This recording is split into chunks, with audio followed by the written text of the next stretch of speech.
Praise the Lord. जय मसीह की मेरे प्रिय भाई बहनों, आप सभी को प्रभु यीशु मसीह के नाम से बधाई देता हूं और स्वागत करता हूं हमारे एक और एक्सक्लूसिव वीडियो डिस्कशन में। आशा करता हूं आप हमारे पिछले डिस्कशन को ज़रूर देखे रहेंगे, जिसमें हमने राम बाबू के द्वारा प्रस्तुत किए गए गलत वचनों का और गलत प्रस्तुति का जवाब दिया है। और उस वीडियो में सिर्फ उनके गलत प्रस्तुत किए हुए वचनों का सही जवाब ही नहीं, बल्कि उसके साथ साथ प्रभु भोज का मुख्यता क्या है उसके बारे में भी हमने चर्चा किया है। अगर आप तक वो वीडियो आपने नहीं देखा है तो मैं आपसे रिक्वेस्ट करता हूँ वो वीडियो को देखिए, क्योंकि काफ़ी चीज़ें जो है आपको सीखने मिलेगा। आज भी एक विशेष मुद्दे के लिए हम यहाँ पर आपके साथ जुड़े हैं और ये मुद्दा जो है बात करना बहुत ज़रूरी है। आजकल हम देख रहे हैं लॉकडाउन है या फिर लॉकडाउन हो या नहीं हो, काफ़ी सारे लोग जो हैं फेसबुक और यूट्यूब फ्री होने के कारण अपना अपना पेज, अपना अपना चैनल क्रिएट कर देते हैं और प्रचार करना शुरू कर देते हैं। तो आज इस वीडियो डिस्कशन में जो है हम प्रचार के बारे में बात करने वाले हैं, प्रीचिंग के बारे में बात करने वाले हैं। यानी कि प्रचार कौन कर सकता है, कौन नहीं कर सकता है, प्रचार के मुद्दे क्या क्या हैं, उसके बारे में हमें क्या जानना ज़रूरी है एक विश्वासी को। क्योंकि आज हम देख पा रहे हैं सोशल मीडिया में रैंडमली कोई भी बाइबल स्टडी चला रहा है, जूम मीटिंग चला रहा है, लाइव जाकर प्रीच कर रहा है और काफ़ी सारे लोग उनको फॉलो कर रहे हैं और पता भी नहीं चलता है कि उनकी प्रीचिंग सही है या नहीं, लेकिन फॉलो करने लग जाते हैं। तो आज इस वीडियो में हम इसी बात को जो है गहराई से डिस्कस करने वाले हैं और ये बात को डिस्कस करने के लिए हमारे साथ आज भी जो है पास्टर मोनीश जो हैं लाइव लखनऊ से जुड़े हैं, जिनको मैं अभी स्क्रीन पे इनवाइट करना चाहूँगा। तो yes pastor Monish, welcome live.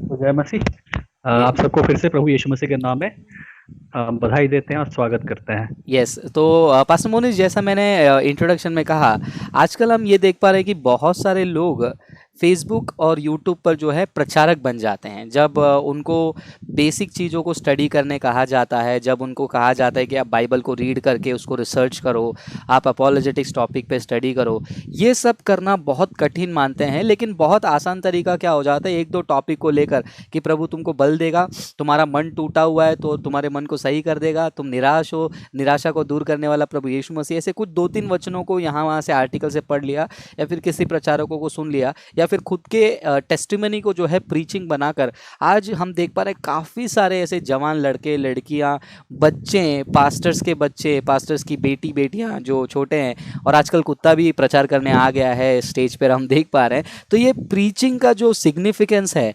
कहीं ना कहीं मेरे हिसाब से आज क्रिश्चियनिटी में जो है उसको एकदम डाउन प्ले किया जा रहा है, उसका सिग्निफिकेंस समझा नहीं जा रहा है, उसको उतना हल्के में लिया जा रहा है। क्योंकि मैं मानता हूँ कि प्रीचिंग एक ऐसा रिस्पॉन्सिबिलिटी है कि या फिर प्रीचिंग एक ऐसा एक्ट है जिसके द्वारा लोगों की ज़िंदगी बदल सकती है, जिसके द्वारा परमेश्वर लोगों से बात करते हैं। और हम अर्ली चर्चेस को देख रहे हैं किस प्रकार प्रीचिंग, एग्जॉर्टेशन, टीचिंग के द्वारा कलीसिया बड़ी है। लेकिन आज उस प्रीचिंग को जो है बहुत सारे लोग लाइटली ले रहे हैं। तो मैं चाहूँगा पास्टर मोनिश आज हम इसी पॉइंट पर डिस्कस करें कि रैंडमली फेसबुक पर लाइव जाकर प्रचार करना, और जब पूछते हैं तो उलट कर हमसे ही पूछते हैं कि तुम कहना क्या चाहते हो, कि तुम पहले प्रीच करने से पहले स्कॉलर बन जाओ, थियोलॉजन बन जाओ, या फिर बाइबल स्टडी का एकदम विद्वान बन जाओ। और हैरानी मुझे तब होती है जब पास्टर्स क्या कर रहे हैं, अपने प्लेटफॉर्म को मिसयूज़ करते हैं, लाइव जाकर अपने छोटे छोटे बच्चे, 8 साल 9 साल 10 साल के बच्चों को जो है प्रचार करवाते हैं। तो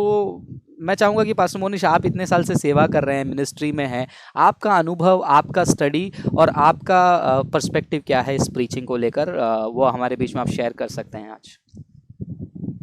हम लोग इसी इन पॉइंट्स को आज हम लोग देखेंगे। सबसे पहले जिससे पहले हम शुरू करते हैं कि प्रीचिंग क्या है क्या नहीं। एक पद है जिसको कई बार लोग बहुत यूज करते हैं और उसको जस्टिफाई करते हुए वो प्रीच करना शुरू कर देते हैं या बाइबल स्टडी देना शुरू कर देते हैं, और वो है पहला तीमुथियुस उसका 3रा अध्याय और उसका पहला पद। जहाँ पे जब पौलुस तीमुथियुस को पत्र लिख रहे हैं तो कह रहे हैं कि ये बात सत्य है कि जो अध्यक्ष होना चाहता है वो एक भले काम की इच्छा करता है।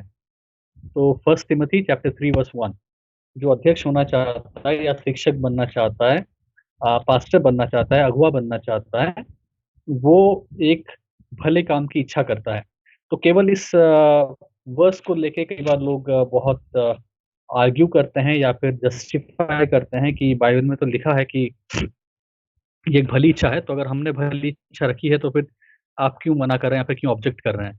लेकिन अगर हम इसको ध्यान से थोड़ा स्टडी करें और समझें कि तिमुथियुस ने तिमुथियुस को जब पौलुस ने इस चिट्ठी को लिखा, इस पत्र को लिखा, इसका उस समय में एक अध्यक्ष बनना या फिर उस समय में एक पास्टर बनना कैसा हुआ करता था, अगर हम उसको समझ जाएँगे आज, तो फिर आज हो सकता है बहुत सारे लोग स्पीच करना या पास्टर बनना, उनमें से हो सकता है 90% या 95% लोग बोले कि हमको नहीं बनना है। क्योंकि वो एक इतना ज़बरदस्त पर्सिक्यूशन का टाइम था और इतने लोग मसीह विश्वास के पास्टर मोनिश, विरुद्ध। वो लाइन को आप दोबारा रिपीट कर सकते हैं, क्योंकि बीच में थोड़ा सा लैग हो गया था तो आपका वॉइस कट हो गया। आपने वो स्टेटमेंट को फिर से रिपीट कर सकते हैं? मैं ये कह रहा हूँ कि अगर हम समझ जाएँ कि वास्तव में जब तीमुथियुस को पौलुस ने ये पत्र लिखा, और लिखते हुए कहा कि जो कोई अध्यक्ष बनना चाहता है, वो एक भली इच्छा रखता है। अगर हम उस समय के परिस्थिति को समझें, कि जिस परिस्थिति में होके या जिस परिस्थिति में रहते हुए ये पत्र लिखा गया था, हो सकता है आज जो लोग कहते हैं कि हम प्रीचिंग करना चाह रहे हैं, पास्टर बनना चाह रहे हैं, उसमें से 90 या 95% लोग कहेंगे कि नहीं, हमको नहीं बनना है। अगर समझ जाएँ कि जब वो लिखा गया था, जब पौलुस ने तीमुथियुस को लिखा, तब कैसी बातें या फिर वहाँ पे क्या-क्या चल रहा था। और हिस्टोरिकली जब हम जाते हैं उस जगह पे या फिर उस समय को जानने की कोशिश करते हैं, अध्ययन करते हैं, पढ़ते हैं, हम पाते हैं कि ये वो एक बहुत बड़ा परसिक्यूशन का समय था। वहाँ पे प्रीचिंग करना आसान बात नहीं थी, जैसे आज है कि आप फ़ेसबुक में बैठ गए, आप लाइव आ गए या फिर लोगों के बीच में चले गए। तो वहाँ पे प्रीचिंग करना मतलब उस समय प्रीचिंग करना या प्रचारक बनना, पास्टर बनना मतलब एक बहुत बड़ा जोखिम था। क्योंकि आपको कभी भी पकड़ के वो लोग ताड़ना दे सकते थे, कभी भी रोम का सरकार वहाँ का जो वहाँ पे जो सरकार था, वो कभी भी आपके ऊपर प्रोसिक्यूट आपको कर सकता है। और इतना आसान नहीं था, क्योंकि ना तो कोई बेनिफिट भी था कि अच्छा प्रीचिंग करने के लिए चले गए तो अब बहुत कुछ पैसा मिल रहा है, बहुत नाम मिल रहा है। उल्टा प्रीचर्स लोगों को उस समय में जब तीमुथियुस को लिखा गया था, बहुत ही घृणा के भावना से देखा जा रहा था और साथ ही साथ बहुत गलत टीचिंग्स वहाँ पे थे। तो प्रीचर बनना या टीचिंग करना उस समय में जब ये लिखा गया था, इसका मतलब ये था कि आप एक बहुत बड़े खतरनाक मिशन में पैर रख रहे हैं, कदम रख रहे हैं। तो अगर हम वैसे चीज़ को समझें, तो आज हो सकता है उतना खतरनाक काम कोई करना नहीं चाहेगा। क्योंकि आज जो प्रीचिंग है या प्रीचर बनना है, टीचर बनना एक बहुत आरामदायक चीज़ को दिखाता है कि अरे आप आराम से बैठ के कुर्सी पे कहीं पे स्टूडियो में बैठ गए, फ़ोन ऑन कर लिया, फ़ेसबुक में लाइव चले गए, प्रीचिंग कर लिया, लोग सुन के खुश हो गए, आप भी खुश हो गए। जैसा आपने कहा शुरुआत में, यहाँ से वहाँ से 2-3 टॉपिक लिया, जोड़-जाड़ दिया और फिर उसको प्रस्तुत कर दिया। तो करने के बाद आप भी खुश, वो लोग भी खुश, तो वैसा माहौल नहीं था। तो इस चीज़ को सबसे पहले मैं बताना चाहूँगा कि हम पहले समझें कि वास्तव में जब कहा जा रहा है कि एक अध्यक्ष बनने की इच्छा रखना, एक शिक्षक बनने की इच्छा रखना एक भली इच्छा है, वो भली इच्छा का मतलब क्या था और उसका संदर्भ क्या था? और एक और बात मैं क्लैरिफाई करना चाहूँगा, क्योंकि लोगों को लगता होगा कि यार ये फ्रांसिस तुमको ना हर चीज़ में प्रॉब्लम दिखता है कि ये मत करो, वो मत करो, इसका ऐसा करो, उसको वैसा करो। बात यहाँ पर प्रॉब्लम की नहीं मेरे प्रिय भाई बहनों, बात यहाँ पर समझ की है। हो सकता है आज आप सभी को जो है हमारी बातें नहीं लगती होंगी कि ये लोग ये कह रहे हैं कि प्रचार मत करो, उनको बोल रहे हैं कि वो मत करो, उनको बोल रहे हैं कि मांडी पे कुत्ता मत रखो, प्रभु भोज ऑनलाइन मत लो।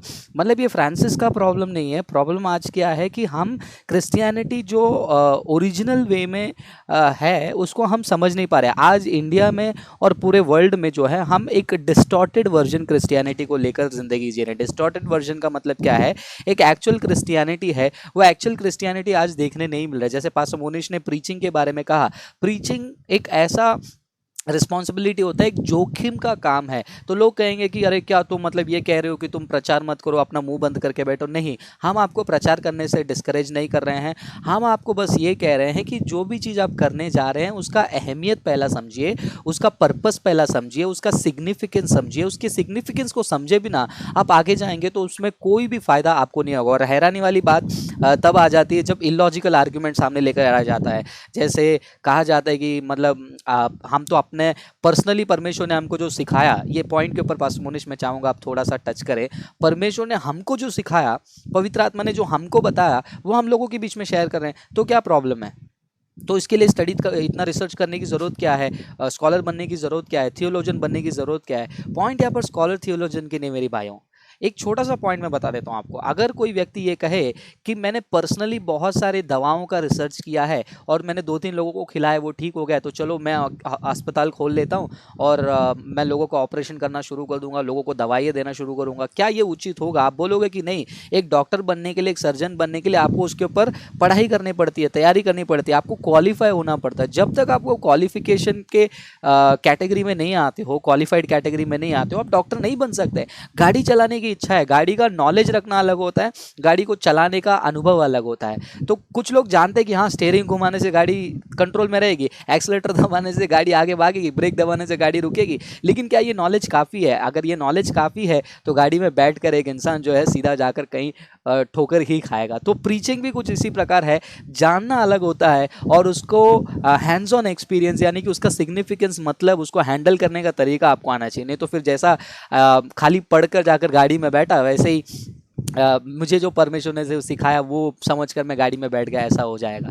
तो pastor Monish, I am sure आपने काफ़ी सारी चीज़ें को तैयार करके रखा है प्रीचिंग को लेकर, तो मैं चाहूँगा कि आप थोड़ा सा हमें हेल्प करें कि ये प्रीचिंग का सिग्निफिकेंस समझें, क्योंकि मेन जो है आज पास्टर्स को और प्रीचर्स को जो है प्रीचिंग का मकसद समझना ज़रूरी है। फिर बाद में हम जो यूट्यूब फेसबुक पर रैंडमली जो जवान लड़के लॉकडाउन के उस माहौल में फ्री बैठे हैं इसलिए लाइव चले जाते हैं, जैसे आपने पिछले लाइव में कहा कि बहती गंगा में पानी पे क्या बहती गंगा में हाथ धोना, यानी कि सब लोग कर रहे हैं लॉकडाउन, मैं भी फ्री हूँ, मैं भी कर रहा हूँ। तो ये क्या है, मतलब आप इसका सिग्निफिकेंस थोड़ा बताएंगे तो अच्छा रहेगा।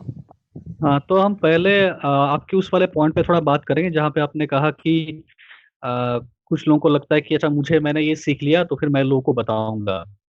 और फिर हम लोग हो सकता है थियोलॉजिकल पॉइंट पे जाएंगे कि क्या थियोलॉजी सीखना ज़रूरी है या बाइबल कॉलेज में जाना ज़रूरी है। और फिर हम उसके बाद प्रीचिंग के सिग्निफिकेंस में जो पॉइंट्स आते हैं उसको धीरे-धीरे देखेंगे। तो आइए पहले हम आपको उस पॉइंट को ही लेते हैं कि अगर मुझे परमेश्वर ने कुछ सिखाया, मैंने कुछ सिखाया तो क्या मैं किसी को बोल नहीं सकता? बिल्कुल आप बोल सकते हैं, आप शेयर कर सकते हैं, लोगों को एनकरेज कर सकते हैं। लेकिन यहाँ पे 2 बातों का हमें ध्यान रखना है। एक होता है जब भी हम बाइबल पढ़ते हैं या हम सीखते हैं या अपना स्टडी कर रहे हैं, जो भी है। इसमें कई बार लोग एक सब्जेक्टिव मीनिंग को निकालते हैं और कई बार लोग एक ऑब्जेक्टिव मीनिंग को निकालते हैं। तो जब हम सब्जेक्टिव मीनिंग की बात करते हैं, इसका मतलब ये होता है कि व्यक्ति विशेष, यानी कि मैं, सब्जेक्ट इंग्लिश में है और हिंदी में इसका मतलब है मैं। तो मैंने सीखा, ठीक है? तो मैंने बाइबल पढ़ा, कुछ बातें मैंने सीखी क्योंकि ये मेरे लिए एप्लीकेबल हुआ। तो ये हो गया एक सब्जेक्टिव पर्सपेक्टिव, दृष्टिकोण। एक होता है ऑब्जेक्टिव पर्सपेक्टिव। ऑब्जेक्टिव पर्सपेक्टिव है कि वस्तु विशेष, यानी कि एक्चुअली जो चीज़ है उसके बारे में जानना। तो बाइबल में जब हम कोई पद को पढ़ते हैं, 2 तरीका होता है उसको लेने का। एक तो लोग उसको सब्जेक्टिवली लेते हैं, यानी कि अच्छा मैंने पढ़ा, मेरे पर्सनल लाइफ में अब क्या चल रहा है उसके हिसाब से इससे मैंने क्या सीखा, ये मेरे जीवन में कैसे अप्लाई हो गया, वो एक चीज़ होता है। और दूसरा होता है ऑब्जेक्टिव, यानी कि आप उस पैसेज को पढ़ते हैं, उसके मीनिंग को समझते हैं। ये इसको हम लोग दूसरे वर्ड में कहते हैं कि एक्सेजिस। तो हम उसको कॉन्टेक्स्ट को समझते हैं, उसके बैकग्राउंड को समझते हैं और एक्चुअली वो चीज़ क्या है उसको समझते हैं। फॉर एग्ज़ाम्पल मत्ती 7 का 7 में लिखा है कि ढूँढो तो तुम्हें मिलेगा, खटखटाओ तो तुम्हारे लिए खोला जाएगा और माँगो तो तुम्हें मिलेगा।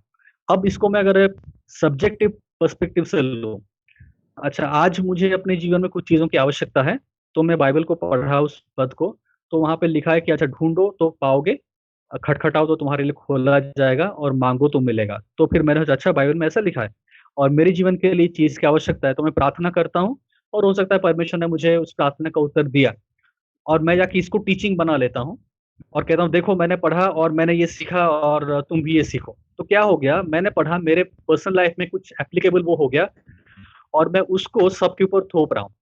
ये होता है सब्जेक्टिव दृष्टिकोण, यानी कि सब्जेक्टिव पर्सपेक्टिव और उसके अनुसार हम लोगों को बोलते हैं। दूसरा होता है ऑब्जेक्टिव, यानी कि जब मैं उसको पढ़ता हूँ, अच्छा इसमें लिखा है कि माँगो तो तुम्हें मिलेगा, ढूँढो तो तुम पाओगे और खटखटाओ तो तुम्हारे लिए खोला जाएगा। तो क्या चीज़ को माँगने के बारे में कहा जा रहा है?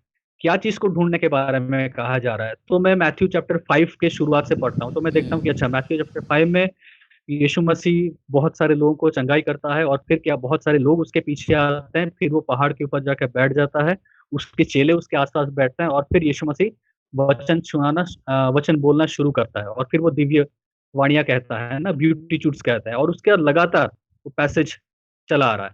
यीशु मसीह बोलते जा रहे हैं, बोलते जा रहे हैं, बोलते रहे हैं।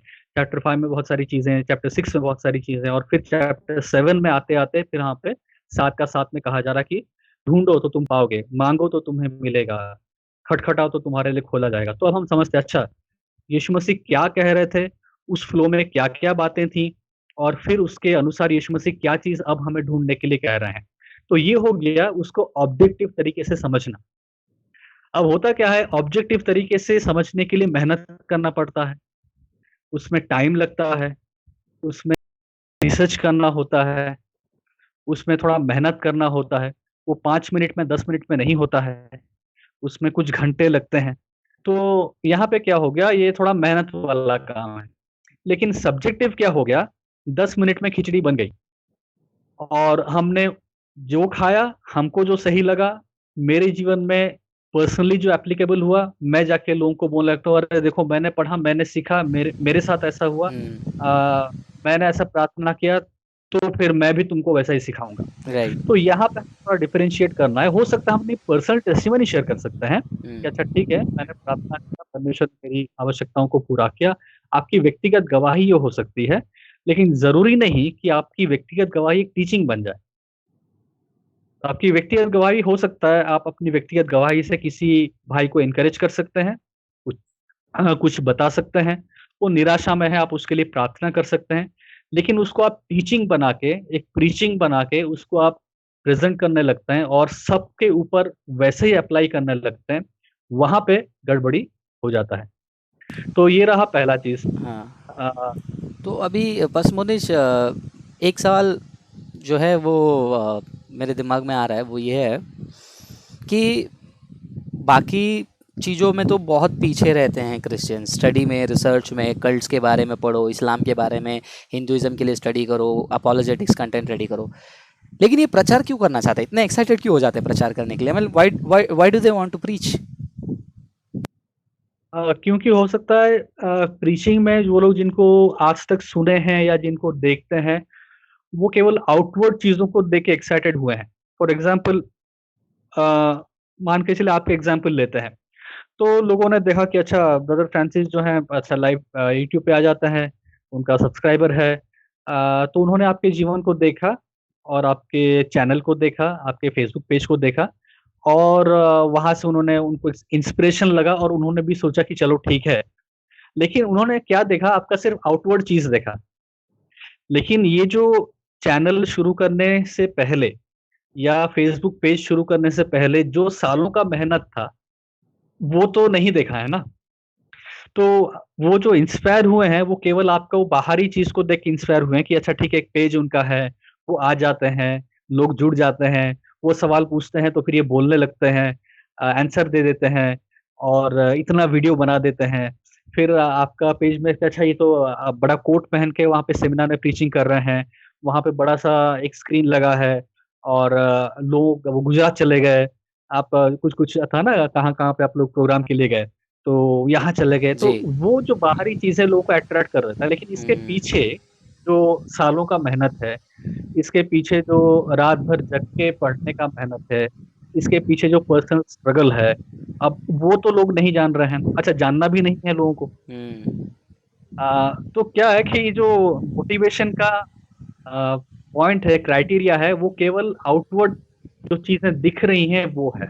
उसके पीछे मेहनत, उसके पीछे जो साल बीते हैं, स्ट्रगल्स बीते हैं ना परेशानियाँ हैं, दुःख-तकलीफ बीता है, अब हम्म। उससे किसी को कोई मतलब नहीं। अब वो चीज़ अगर कहें तो फिर हो सकता है, तो बोले नहीं हमको ऐसा नहीं बनना है। Right, agree, completely agree. तो क्यों यही दिक्कत है कि लोग शायद से देख रहे हैं कि अरे बाप रे, ये बोल पा रहे हैं तो मैं भी बोल सकता हूँ, ये प्रचार कर पा रहे हैं। जैसे पास्टर मोनिश ने कहा कि मैं डेफिनेटली आपको ये आश्वासन दिलाना चाहता हूँ कि रैंडमली चलो मुझे फेसबुक चालू करना है, यूट्यूब चालू करना है, ऐसे नहीं चालू किया।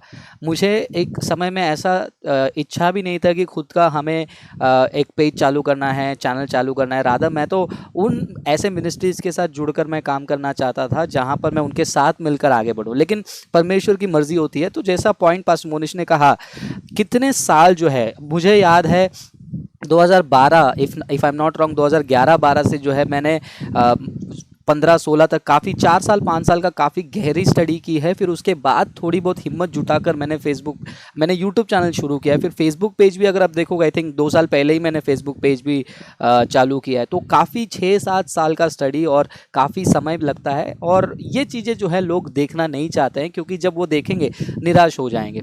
तो खैर, और कोई पॉइंट्स शेयर करना चाहेंगे पास्टर मोनिश? हाँ, उसमें थियोलॉजी वाला जो आप अभी बात कर रहे थे कि क्या थियोलॉजी पढ़ना ज़रूरी है? क्या बाइबल कॉलेज जाना ज़रूरी है? इसमें भी बहुत सारे लोगों का सवाल होता है कि पवित्र आत्मा मुझे सिखाएगा, तो क्या मुझे बाइबल कॉलेज जाना ज़रूरी है? और जाके वहाँ पे क्या होगा बाइबल कॉलेज में? तो प्रभु ने मुझे चुना है और मुझे बुलाया है, मैं प्रीचिंग कर सकता हूँ, मैं प्रीचिंग करूँगा। थियोलॉजी ट्रेनिंग लेने की आवश्यकता नहीं है। तो यहाँ पे हमें समझना है कि जब हम बाइबल कॉलेज जाने की बात करते हैं या थियोलॉजिकल ट्रेनिंग लेने की बात करते हैं, अ, ये इसका एक टेक्निकल एडवांटेज है, लेकिन साथ-साथ जो मेन चीज़ मुख्य बात है वो ये है कि हम ये नहीं कह रहे हैं कि बाइबल कॉलेज जाने से ही सब कुछ हो जाएगा। क्योंकि बहुत सारे लोग हैं जो बाइबल कॉलेज जाते तो हैं और गए भी हैं और बाइबल कॉलेज में जाने के बाद उन्होंने बहुत डिग्रीज़ भी ली हैं, लेकिन फिर भी वो अपने व्यक्तिगत जीवन में प्रभु को नहीं जाने। तो उन्होंने क्या किया, बाइबल कॉलेज में जाके कुछ डिग्रियाँ तो ले ली हैं, टेक्निकली वो लोग क्वालिफ़ाइड तो हो गए हैं एक तरीके से, लेकिन उनके व्यक्तिगत जीवन में कुछ काम नहीं हो पाया है। या फिर उन्होंने वहाँ पे जो गए और उन्होंने जो सीखा उसको अपने जीवन में पर्सनली कभी अप्लाई नहीं किया है। तो यहाँ पे क्या हुआ कि ये जो कैटेगरी के लोग हैं वो गए, हम्म। लेकिन जाने के बाद भी कुछ फ़ायदा नहीं हुआ। या फिर अगर कोई व्यक्ति जाता है लेकिन पढ़ता नहीं है वहाँ पे जाके, तो जाके क्या फ़ायदा? तो बात ये नहीं कि बाइबल कॉलेज जाना है या जाना पड़ेगा। बात ये है कि अगर बाइबल कॉलेज कोई जाता है तो क्या वहाँ पे जाके वो कायदे से पढ़ाई करता है या नहीं करता है? मेन चीज़ वो है, और पढ़ने के बाद क्या सबसे पहले अपने व्यक्तिगत जीवन में उसको अप्लाई करता है या नहीं करता है? ये बहुत ज़रूरी है। तो वही चीज़ अगर आप भी बाइबल कॉलेज बिना गए आप व्यक्तिगत पर्सनली भी स्टडी कर पा रहे हैं तो भी ठीक है। लेकिन मुद्दा ये है कि आप अपने आप को ट्रेन करते हैं। एग्जैक्टली। अ, चाहे आप बाइबल कॉलेज में जाके ट्रेन कर रहे हैं या आप पर्सनल स्टडी के द्वारा ट्रेन कर पा रहे हैं। आजकल तो अच्छा हो गया क्योंकि इतने ऑनलाइन रिसोर्सेस हैं, तो इस वजह से ये मैंडेटरी नहीं हो गया है कि अच्छा आपको जाना ही जाना है। राइट। आप व्यक्तिगत रूप से भी अपने आप को ट्रेन कर सकते हैं, पढ़ सकते हैं। तो मेन मुद्दा ये है कि अपने आप को एक पढ़ाई के लिए, स्टडी करने के लिए समय को देना, पढ़ने के लिए मेहनत करना, पढ़ने के लिए एक डिसिप्लिन लाइफ को जीना, ये बहुत ज़रूरी है। अगर यही चीज़ कोई बाइबल कॉलेज जाके नहीं कर रहा है, तो जाके क्या फ़ायदा? वो बाइबल कॉलेज तो जा रहा है, लेकिन वो डिसिप्लिन्ड नहीं है। बाइबल कॉलेज तो जा रहा है, लेकिन क्लासेस मिस कर रहे हैं। बाइबल कॉलेज तो जा रहे हैं, लेकिन बाइबल कॉलेज के लाइब्रेरी में जो रिसोर्सेज़ उसको पढ़ ही नहीं रहे हैं। बाइबल कॉलेज तो जा रहे हैं, लेकिन चीटिंग करके एग्ज़ाम असाइनमेंट देके पास हो जा रहे हैं। तो कोई फ़ायदा नहीं बाइबल कॉलेज जाके। तो मेन चीज़ यही है कि हाँ, आप चाहे बाइबल कॉलेज जा रहे हैं या नहीं जा रहे हैं, क्या आप अपने आप को थियोलॉजिकली पढ़ के, रिसर्च करके, किताबों के द्वारा, आर्टिकल्स के द्वारा, खुद के मेहनत के द्वारा क्या आप आपको लगातार इक्विप करते जा रहे हैं और अपडेट करते जा रहे हैं, ये मेन चीज़ है। लेकिन हाँ, एक चीज़ मैं ये कहूँगा कि बाइबल कॉलेज जो लोग जाते हैं, उनके पास एक टेक्निकल एडवांटेज होता है। ये एडवांटेज तो है, ये स्पिरिचुअल एडवांटेज तो मैं नहीं कहूँगा, लेकिन मैं कहूँगा हाँ, टेक्निकली एक बहुत बड़ा एडवांटेज है, जब आप जाते हैं बाइबल कॉलेज में, क्योंकि वहाँ पे बहुत अच्छे टीचर्स होते हैं, जिनके द्वारा अगर आप सीखते हैं तो आपके लिए एडवांटेज होता है। आप खुद जो मेहनत कर रहे हैं, वहाँ पे कोई आपको सिखा रहा है। ये टेक्निकली एक बहुत बड़ा एडवांटेज होता है। टेक्निकली दूसरा एडवांटेज है कि वहाँ पे आपके पास बहुत सारे रिसोर्सेज़ अवेलेबल होते हैं। तीसरा एक टेक्निकल एडवांटेज है कि आपके पास एक डिग्री होता है। तो फाइनली आगे चल के अगर आप हायर स्टडीज़ में जाना चाह रहे हैं या फिर फॉर एग्ज़ाम्पल आप कोई बाइबल कॉलेज में आके पढ़ाना भी चाह रहे हैं, तो ऑब्वियस सी बात है कि लोग आपको माँगेंगे कि आपके पास क्या है, बाइबल कॉलेज की डिग्री है। अगर आप पास्टल मिनिस्ट्री में कहीं अच्छे जगह पे पास्टर बनना चाह रहे हैं, जहाँ पे कई बार चर्चेस की डिमांड होती है कि आपके पास डिग्री है क्या? तो हाँ, कुछ टेक्निकल एडवांटेजेस ज़रूरी होते हैं और ये कई बार हम लोग अपने मसीह जीवन के शुरुआती दिनों में हमको ये इम्पोर्टेंट नहीं लगता है।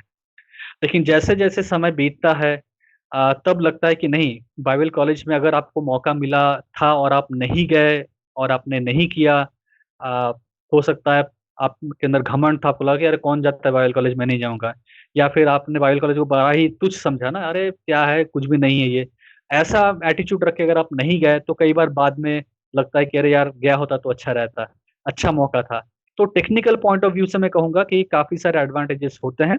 तो अगर आपको ऐसा कुछ मौका मिलता है, पॉसिबल है तो अगर आप जाएँ तो अच्छा होगा। लेकिन हाँ, बहुत ज़रूरी है कि आप सही बाइबल कॉलेज में भी जाएँ। तो ये भी नहीं कि बाइबल कॉलेज जाना है तो मुँह उठा के कोई भी बाइबल कॉलेज में चला गया, क्योंकि बाइबल कॉलेज भी आजकल वैसे ही है।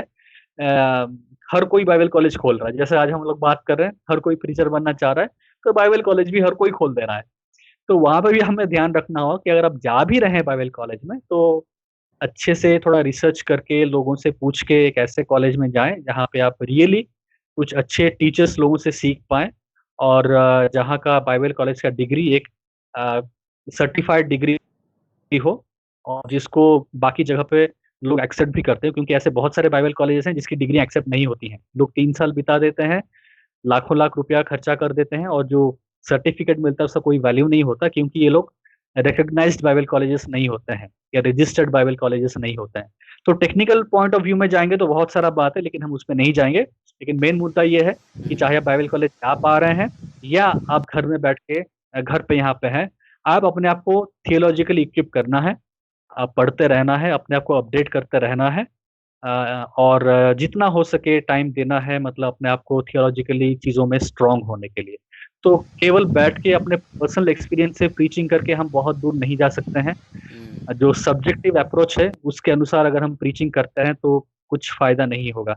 आपने क्या सीखा, आपको क्या लगा, आपको आपके पर्सनल लाइफ़ में क्या हो गया, उससे बहुत लंबा दौड़ आप दौड़ नहीं पाएँगे।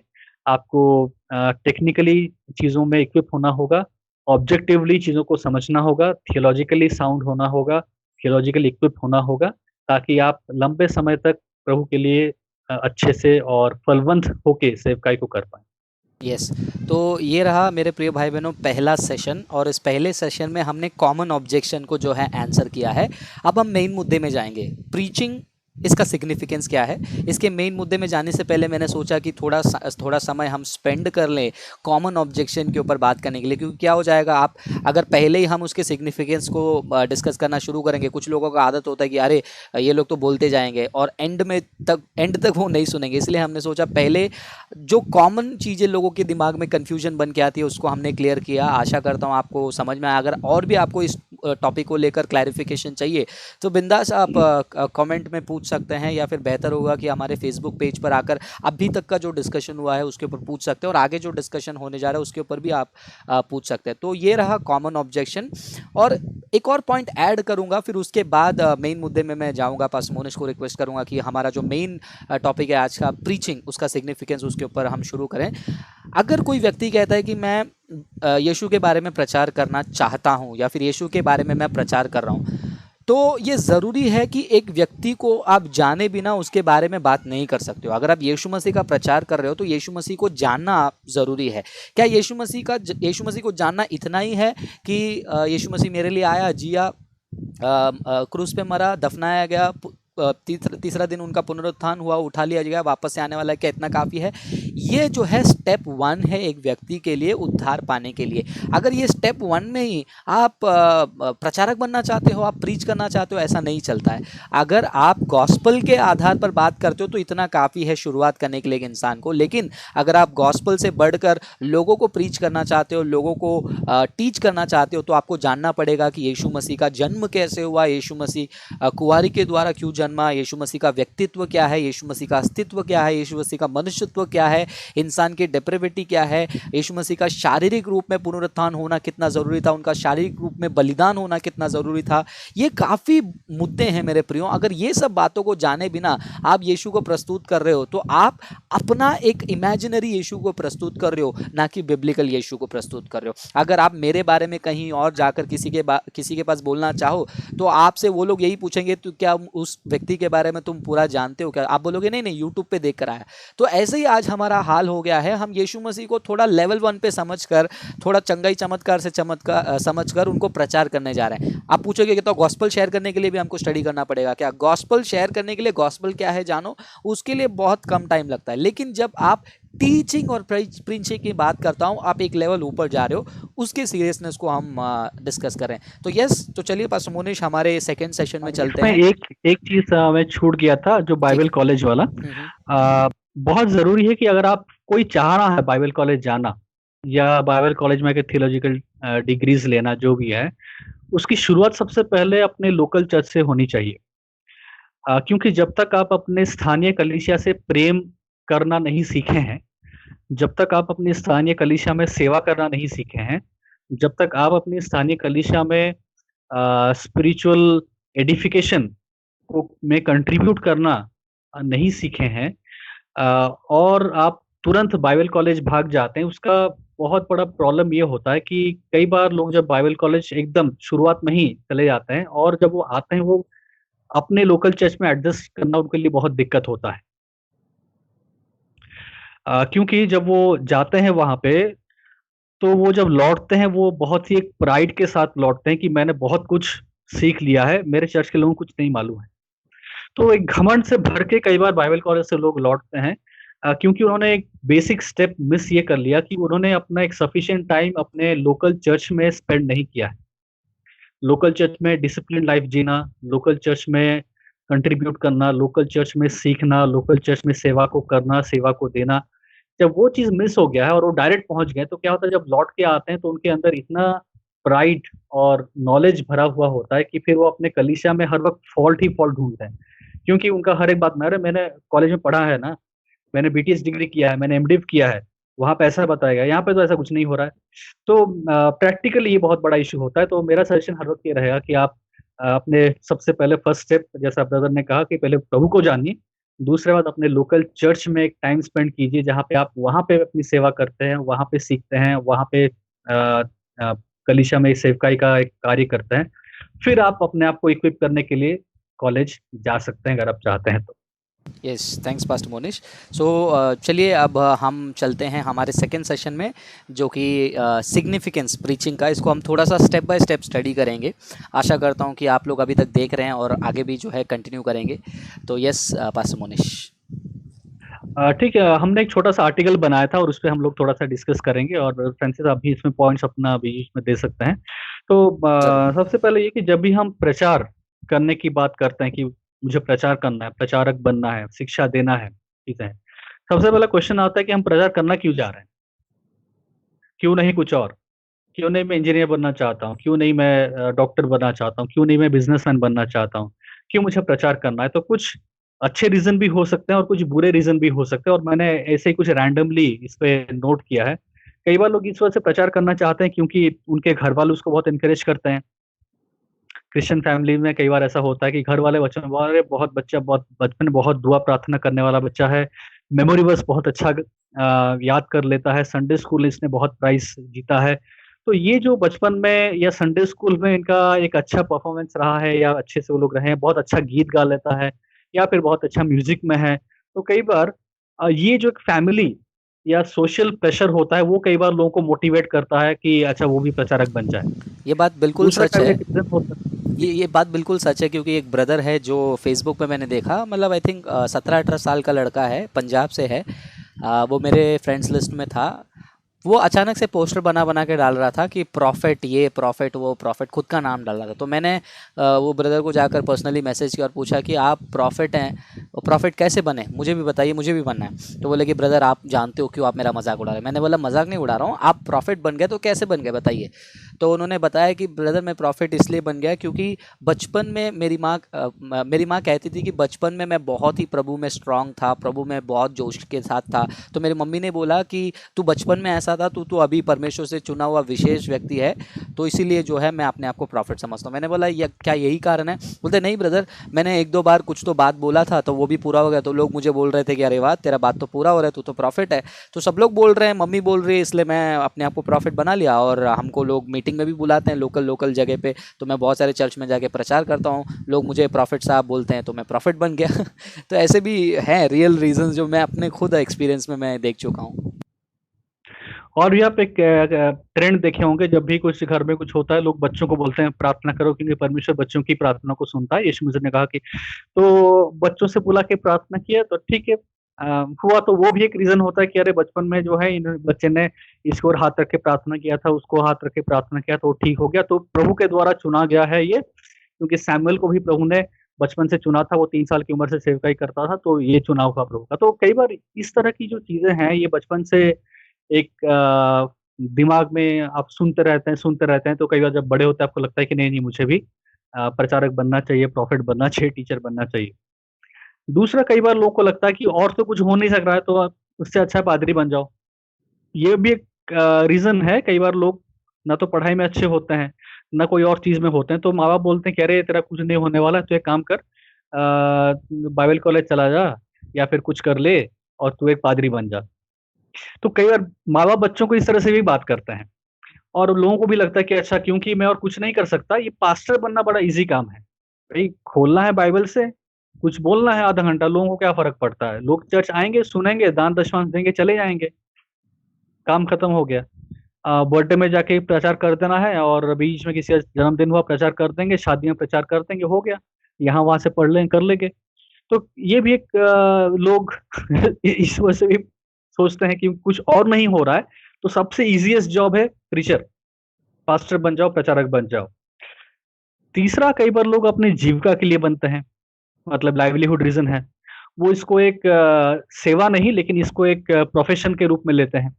जिस तरह एक इंजीनियर होना एक प्रोफ़ेशन है, एक डॉक्टर होना प्रोफ़ेशन है, उसी तरह रिलीजियस एक्टिविटी एक प्रोफ़ेशन है।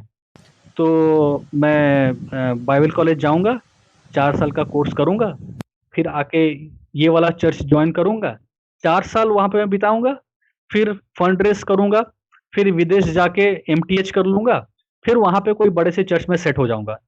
ऐसा बहुत सारे लोग करते भी हैं, और और फिर ये फंड रेज़। और ये हार्श रियलिटी है मेरे प्रिय भाई बहनों। आप लोग बोलते रहेंगे कि ब्रदर ऐसा कैसे बोल सकते हो सकता है आप अपने उस इलाके में खाली एक दो पास्टर्स को देखे रहेंगे, लेकिन पास्टर मोनिश काफ़ी टाइम से मिनिस्ट्री में, उन्होंने काफ़ी सारे लोगों को देखा है, मैंने भी कुछ लोगों को देखा है, और ये वाकई में सच है। बहुत सारे लोग ये रिलीजन को जो है, क्रिश्चियनिटी को भी एक रिलीजन समझकर उसमें भी जो है वो ऐसे ऐसे इंटेंशन के साथ रहते हैं, तब जाकर तो क्रिश्चियनिटी में फॉल्स टीचिंग्स आते हैं। आपको क्या लगता है कोई ऐसे ही आ जाएगा? तो बाइबल भी इस बात को कहती है, राइट? उनका भगवान क्या है? उनका भगवान उनका पेट है। तो ये हार्श रियलिटी है। तो आप ये मत सोचिए कि हम डायरेक्टली ऐसे जनरलाइज करके बोल सकते हैं। और फिर जब विदेश जाते हैं, विदेश में फिर हो सकता है कि वहाँ पे किसी से शादी करते हैं और फिर उसके बाद वो लोग अपना मिनिस्ट्री सेटअप करते हैं, तो ऑर्गेनाइजेशन फिर सेट हो जाता है। तो कई बार लोग प्रोफ़ेशनली इसको लेते हैं। ऐसा नहीं कि सब लोग ऐसे हैं, लेकिन बहुत सारे लोग ऐसे भी हैं, जो प्रोफ़ेशनली इस तरह से सोचते हैं और अपने मसीह जीवन में प्रीचिंग और टीचिंग एक प्रोफ़ेशन के रूप में लेते हैं और ऐसा पूरा कैलकुलेट करके चलते हैं। चौथा रीज़न ये है, बहुत सारे लोग बोलते हैं नहीं मेरी बुलाहट है। परमेश्वर ने मुझे दर्शन दिया है, मेरे ऊपर भविष्यवाणियाँ हुई हैं। मैं उस मीटिंग में गया था तो वहाँ पे कोई प्रॉफ़ेट आए थे, उन्होंने मेरे ऊपर हाथ रख के प्रार्थना किया और मैं करंट सा मेरे बॉडी में दौड़ गया, या फिर मैं वहाँ पे ये होके गिर गया, और उसके बाद से ये कन्फर्म हो गया कि मुझे बुलाहट है, मैं इसलिए प्रचारक बनूँगा। ये भी रीज़न है जिस वजह से लोग बनना चाहते हैं।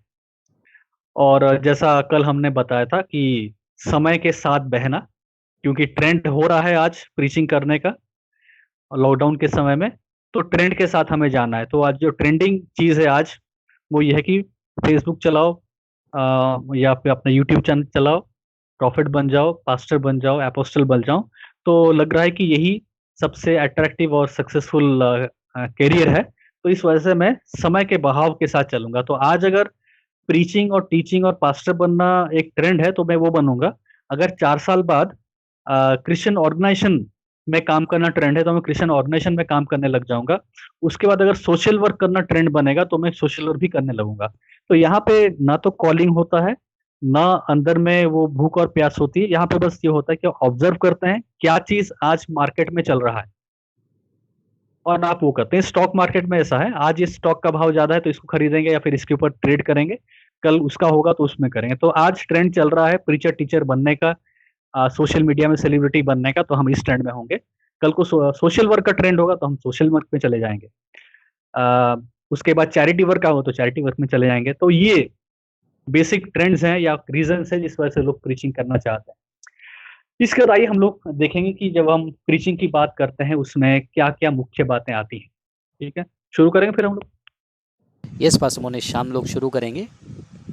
ठीक है, तो सबसे पहले हम लोग देखेंगे कि प्रीचिंग का एम क्या है। द एम ऑफ प्रीचिंग, जब हम प्रचार करने की बात करते हैं इसका लक्ष्य क्या होता है। तो मैंने यहाँ पे लिखा है, सबसे फर्स्ट एंड फॉरमोस्ट हमें समझना है कि preaching is not about sharing personal experience, motivational speech and making others feel better. तो प्रीचिंग का एम ये नहीं है कि मुझे लोगों को खुश करना है। प्रीचिंग का एम ये नहीं है कि मैं मोटिवेशनल स्पीच दूं, या प्रीचिंग का एम ये नहीं है कि मैं अपने व्यक्तिगत अनुभवों को शेयर करूं। लेकिन प्रीचिंग का एम ये है कि हम रोमियो 1:16 के अनुसार उस सुसमाचार की सच्चाई को प्रस्तुत करें जो कि लोगों के लिए उद्धार का कारण बन पाए। तो प्रचार इसलिए होता है, प्रचार का जो एम है, लक्ष्य है, वो यही है कि लोग उद्धार को प्राप्त कर पाए। रोमियो 1:16 मैं आपके लिए पढ़ूंगा। और पौलुस बहुत अच्छे से यहाँ पे इस बात को कह रहे हैं रोमियो 1:16 में, क्योंकि मैं सुसमाचार से नहीं लजाता, इसलिए कि वो हर एक विश्वास करने वाले के लिए, पहले तो यहूदी फिर यूनानी के लिए, उद्धार के निमित्त परमेश्वर की सामर्थ है। तो प्रीचिंग का एम ये होता है कि प्रीचिंग के द्वारा हम सुसमाचार को प्रस्तुत करें, और ये सुसमाचार उद्धार के निमित्त परमेश्वर का सामर्थ है। तो उद्धार के निमित्त परमेश्वर के सामर्थ को प्रस्तुत करना ही एक प्रचारक का एम होना चाहिए, एक प्रचार का लक्ष्य होना चाहिए। तो ये क्वेश्चन हमें पूछना है कि अगर मैं प्रीचिंग कर रहा हूं तो मेरा एम क्या है। इस एम के साथ मैं प्रीच कर रहा हूँ, लोगों को खुश करने के लिए, मोटिवेशनल स्पीच देने के लिए, अपने आप को अच्छा लोगों के सामने प्रस्तुत करने के लिए, अपने व्यक्तिगत गवाहियों को, अपने व्यक्तिगत एक्सपीरियंस को शेयर करने के लिए, कि या मैं ये मेरे प्रीचिंग का एम है, या मैं एक लक्ष्य लेके चलता हूं जैसा कि पौलुस इस लक्ष्य को लेके अपने जीवन भर चले कि उद्धार के निमित्त जो सामर्थ है वो सुसमाचार के द्वारा प्रस्तुत हो। और यही पौलुस के जीवन का लक्ष्य था। इसलिए उन्होंने कहा कि हाय मुझ पे अगर मैं सुसमाचार को प्रस्तुत ना करूं, मुझ पे हाय। तो प्रीचिंग का एम यही है कि हम उद्धार के निमित्त सुसमाचार जो कि परमेश्वर का सामर्थ्य है उसको हम प्रस्तुत करें। दूसरा, जब हम प्रीचिंग की बात करते हैं, the love for the word of God, तो प्रीचिंग का एम हम देखें। सेकंड, अगर आप प्रचारक बनना चाहते हैं, सबसे ज्यादा जरूरी है कि क्या आप परमेश्वर के वचन के प्रति प्रेम को रखते हैं या नहीं। For someone who desires to preach, एक व्यक्ति जो प्रचार करने की इच्छा रखता है, उसके अंदर क्या गुण होने चाहिए। सबसे पहले, वो परमेश्वर के वचन में आनंदित या आनंद मनाना, उसको उसके अंदर एक गुण होना चाहिए। वो परमेश्वर के वचन में आनंद मनाता है। वो इसीलिए परमेश्वर के वचन का अध्ययन नहीं करता ताकि उसके द्वारा वो लोगों को कुछ नई नई बातें कहे, या फिर इसलिए प्रचार परमेश्वर के वचन का अध्ययन नहीं करता कि अच्छा कुछ करने को है नहीं तो चलो बैठ के परमेश्वर के वचन का अध्ययन कर लें। परमेश्वर का वचन करना उसका लास्ट ऑप्शन नहीं है। घूमना फिरना बंद हो गया, सोशल लाइफ मेरा बंद हो गया, क्या करे, चलो बैठ के आप लॉकडाउन में बाइबल ही पढ़ लें, दो चार तो किताब ही खत्म कर लें। ये एटीट्यूड नहीं होता है कि अब मेरा बाकी एंटरटेनमेंट का सब साधन खत्म हो गया है, भैया हर जगह सब बंद है, मूवीज नहीं देखने जा सकते, मॉल में जाके घूम नहीं सकते, पार्क में घूम नहीं सकते, यहाँ वहाँ टहल नहीं सकते, क्या करें, घर में आप बैठे हैं, चलो भैया बाइबल उठा के कुछ पढ़ ही लो, एक दो ठो वीडियो देख लो, एक दो किताब पढ़ लो। ये नहीं है। वो परमेश्वर के वचन में डिलाइट करता है, और जब डिलाइट करने की बात आती है या फिर आनंद बनाने की बात करती है, वो ये समझता है कि वो परमेश्वर का वचन उसके लिए एक बहुत कीमती चीज है। परमेश्वर का वचन उसके लिए एक बहुत ही बहुमूल्य चीज है। जैसा कि हम लोग भजन संहिता 19 का 10 में पढ़ते हैं। भजन संहिता 19 का 10, यहाँ पे दाऊद इस चीज को लिखते हैं, वे तो सोने से और बहुत कुंदन से भी बढ़कर मनोहर है, वे मधु से और टपकने वाले छत्ते से भी बढ़कर मधुर है। तो परमेश्वर के वचन के बारे में दाऊद लिख रहा है कि परमेश्वर का वचन कैसा है। वो मधु से और टपकने वाले छत्ते से बढ़कर मधुर है, और सोने और चांदी से भी बढ़ के ये मनोहर है। या फिर भजन संहिता में और भी इसको बताया गया है, भजन संहिता 119 और उसका 16 पद। यहाँ पे दाऊद कह रहे हैं, मैं तेरी विधियों से सुख पाऊंगा और तेरे वचन को ना भूलूंगा। फिर उसी 119 में 72 यानी कि 72, तेरी दी हुई व्यवस्था मेरे लिए हजारों रुपयों और मोहरों से भी उत्तम है। वर्स 103, 103, तेरे वचन मुझको कैसे मीठे लगते हैं, वे मेरे मुंह में मधु से भी मीठे हैं। तो देख रहे हैं यहाँ पे कि दाऊद जब परमेश्वर के वचन के बारे में कह रहा है, वो कितना आनंदित हो रहा है उस वचन के बारे में, और उस वचन को तुलना कर रहा है और कह रहा है कि ये हर एक चीज से महंगा है। तो परमेश्वर के वचन के लिए उसका प्रेम, उसका समय एक लास्ट ऑप्शन नहीं है, फर्स्ट एंड फॉरमोस्ट है। तो जब हम प्रचार करने की बात करते हैं, सबसे मेन प्रचार करने का उद्देश्य क्या है आपका? दूसरा, क्या आप परमेश्वर के वचन से प्रेम रखते हैं? और ये प्रेम लास्ट ऑप्शन नहीं है, ये प्रेम आपका फोरमोस्ट और सबसे नंबर वन ऑप्शन होना चाहिए। क्या वो चीज आपके अंदर है? तीसरा, जब हम प्रचार करने की बात करते हैं, हम यहाँ पे डिस्चार्जिंग द ड्यूटी यानी कि अपने कर्तव्यों को निभाने की बात करते हैं। तो प्रचार करना एक कर्तव्य को निभाना है। तो एज ए प्रीचर, एक व्यक्ति के बारे में जब हम बात करते हैं, वो प्रचारक बनना चाह रहे हैं, प्रचारक है, तो अगर वो प्रचारक बनना चाहता है, उसके लिए क्या जरूरी है? उसको एक जिम्मेदारी को निभाना है। तो प्रचार करना एक टाइम पास नहीं है। प्रचार करना एक बोर लग रहा है तो चलो कर दें, ये नहीं है। सब कर रहे हैं तो इसलिए मुझे करना है, ये नहीं है। इसमें बहुत सक्सेस है, इसमें बड़ा नाम लोग कमा रहे हैं, पॉपुलर होने का बहुत आसान तरीका है, इस वजह से हम प्रचार नहीं करते। जब हम प्रचार करने की बात करते हैं, हम एक जिम्मेदारी को निभाने की बात करते हैं। और ये जिम्मेदारी कैसी जिम्मेदारी है? परमेश्वर इस जिम्मेदारी के बारे में, प्रचार करने की जिम्मेदारी के बारे में क्या कहते हैं, इसको हम लोग पढ़ेंगे पहला तिमोथी की पुस्तक में। पहला तिमोथी उसका 3रा अध्याय और उसका 2रा पद का आखिरी भाग। पहला तिमोथी उसका 3रा अध्याय, 3रे अध्याय का 2रा पद और 2रे पद का आखिरी हिस्सा। सिखाने में निपुण हो, जो लास्ट पार्ट है, ये एक ऐसी जिम्मेदारी है जो निपुणता की मांग करता है। इंग्लिश में लिखा है, he must be apt for teaching. वो निपुण होना चाहिए। अगर आप प्रचारक बनना चाह रहे हैं, तो क्या प्रचार में या आप वचन को प्रस्तुत करने में आप निपुण हैं? इसी चीज को 2 तिमोथी और उसका 2रा अध्याय और उसके 15 पद में भी हम लोग पाते हैं। 2 तिमोथी उसका 2रा अध्याय, सॉरी 2 तिमोथी उसका 2रा अध्याय और उसका 24वां पद। ठीक है, तो 2 तिमोथी 2रा अध्याय उसका 24 पद, और वहां पे भी आखिरी भाग में हम इसी चीज को पाते हैं। प्रभु के दास को झगड़ेलू नहीं होना चाहिए, पर वो सबके साथ कोमल और शिक्षा में निपुण और सहनशील हो। 2 बार पहली पत्री में भी ये कहा जा रहा है, शिक्षा में निपुण। दूसरी पत्री में भी जब पौलुस तिमोथियुस को लिख रहे हैं, वो कह रहे हैं कि एक अगुवे को या फिर एक व्यक्ति को जो प्रचार करना चाहता है, उसके अंदर क्या गुण होना चाहिए? वो शिक्षा में निपुण होना चाहिए, न केवल वो निपुण होना चाहिए, साथ साथ हम देखते हैं वो सुसमाचार के लिए भी खड़ा होना चाहिए, यानी कि डिफेंस फॉर द गॉस्पेल, सुसमाचार की लिए खड़ा होके जब वो प्रचार करता है, लोगों को जवाब देने के लिए भी उसके अंदर एक इच्छा होनी चाहिए। तो प्रचार करना कई बार केवल अपने-अपने लोगों के अंदर लोग प्रचार करके खुश होते हैं, लेकिन जहाँ तक सुसमाचार के लिए खड़े होने की बात होती है, डिफेंस ऑफ द गॉस्पेल की बात होती है, लोग सवाल उठा रहे हैं, उसका जवाब देने की बात आती है, वहाँ पे लोग कई बार पीछे हट जाते हैं। वहाँ पर बोलते हैं क्योंकि कि वो इस प्रार्थना कर ज़िम्मेदारी लेंगे, उनको छोड़ो हम हाँ, प्रार्थना कर लेंगे। तो हम देखेंगे प्रेरित 6 अध्याय और उसका 8 से 10 पद। प्रेरित 6 अध्याय और उसका 8 से लेके 10 पद। स्तिफनुस अनुग्रह और सामर्थ से परिपूर्ण होकर लोगों में बड़े-बड़े अद्भुत काम और चिन्ह दिखाया करता था।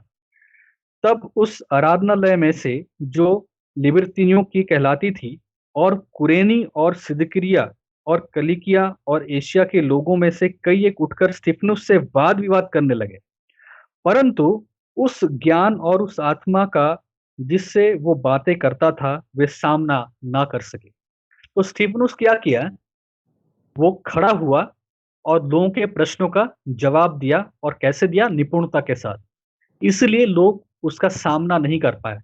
और स्तिफनुस चुना किसके लिए गया था? अगर आप 6 पद में पढ़ेंगे, तो 7 सेवक जब चुने गए थे, उसमें स्तिफनुस था, और ये किस लिए चुने गए थे? प्रचार के लिए नहीं। प्रेरित लोग प्रार्थना और प्रचार के लिए समय दे रहे थे, लेकिन स्तिफनुस को चुना गया था कि वो क्या करे? हॉस्पिटैलिटी, खाने-पीने की व्यवस्था को देखना। लेकिन ऐसा नहीं था कि खाने-पीने की व्यवस्था को कर रहा था, तो अपनी पढ़ाई में ध्यान नहीं दे रहा था। कहीं न कहीं अपने आप को परमेश्वर के वचन में, शिक्षा में लगातार प्रिपरेशन कर रहा था, और जब समय आया, परमेश्वर ने द्वार खोला, वो खड़ा हुआ, तो समाचार के लिए खड़ा हुआ, लोगों का जवाब दिया, विरोधियों का सामना किया और एक मार्टियर बना। सबसे पहला मार्टियर न्यू टेस्टामेंट में परमेश्वर के लिए अपने प्राण को जो दिया, वो स्तिफनुस दिया। शुरुआत कहाँ से हुई? टेबल साफ करना, लोगों को खाना खिलाना।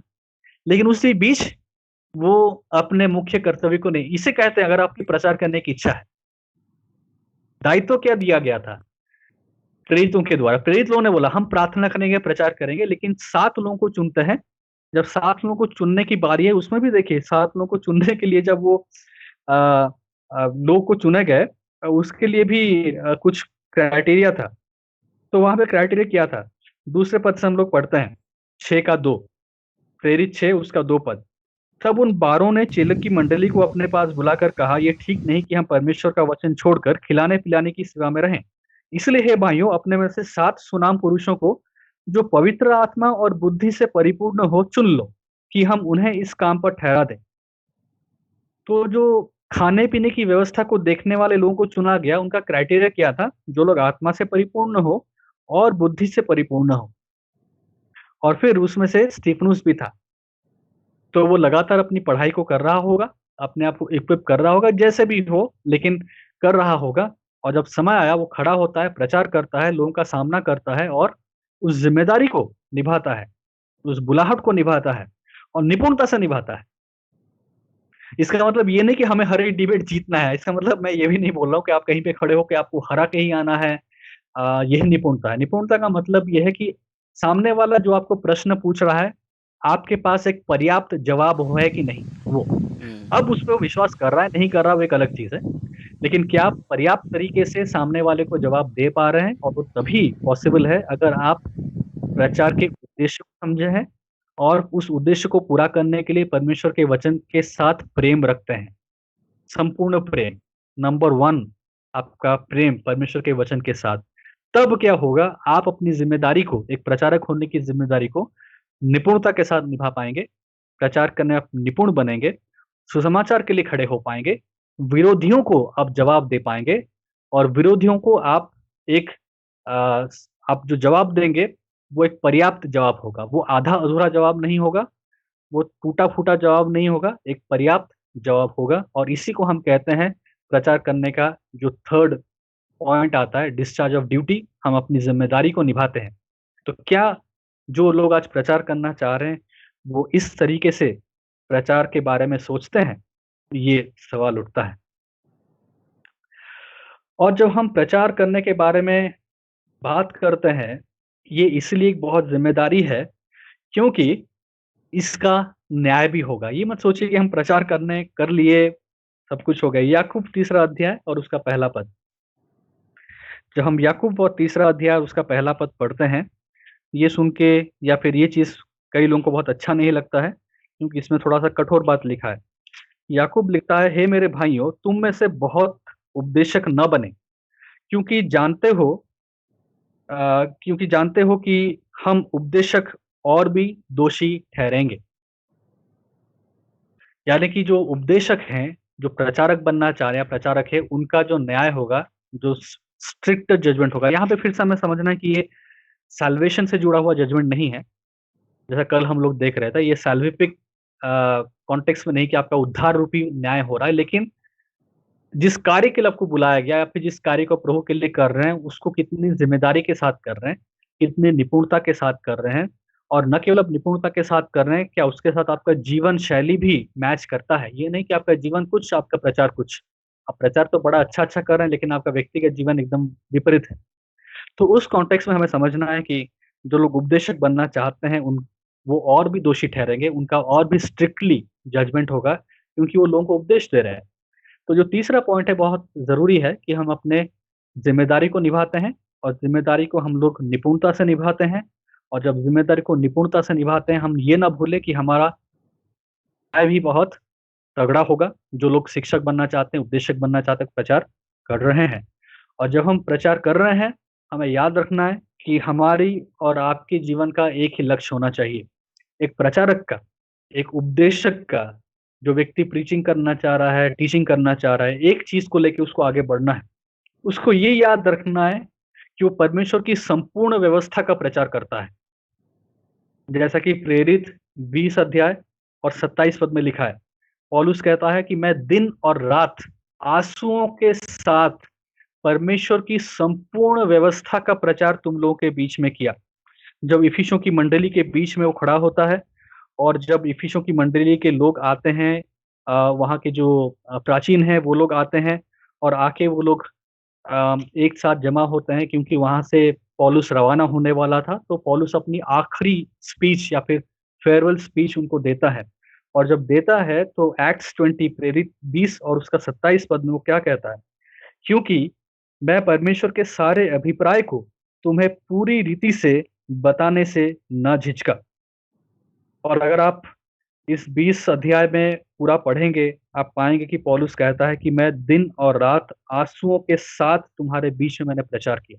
आंसुओं बहा बहा के, घर घर जाके तुम लोगों को मैंने परमेश्वर के संपूर्ण अभिप्राय को समझाया। तो देख रहे हैं पॉल का डिस्चार्ज ऑफ ड्यूटी क्या है, अपनी जिम्मेदारी को कैसे निभा रहा है।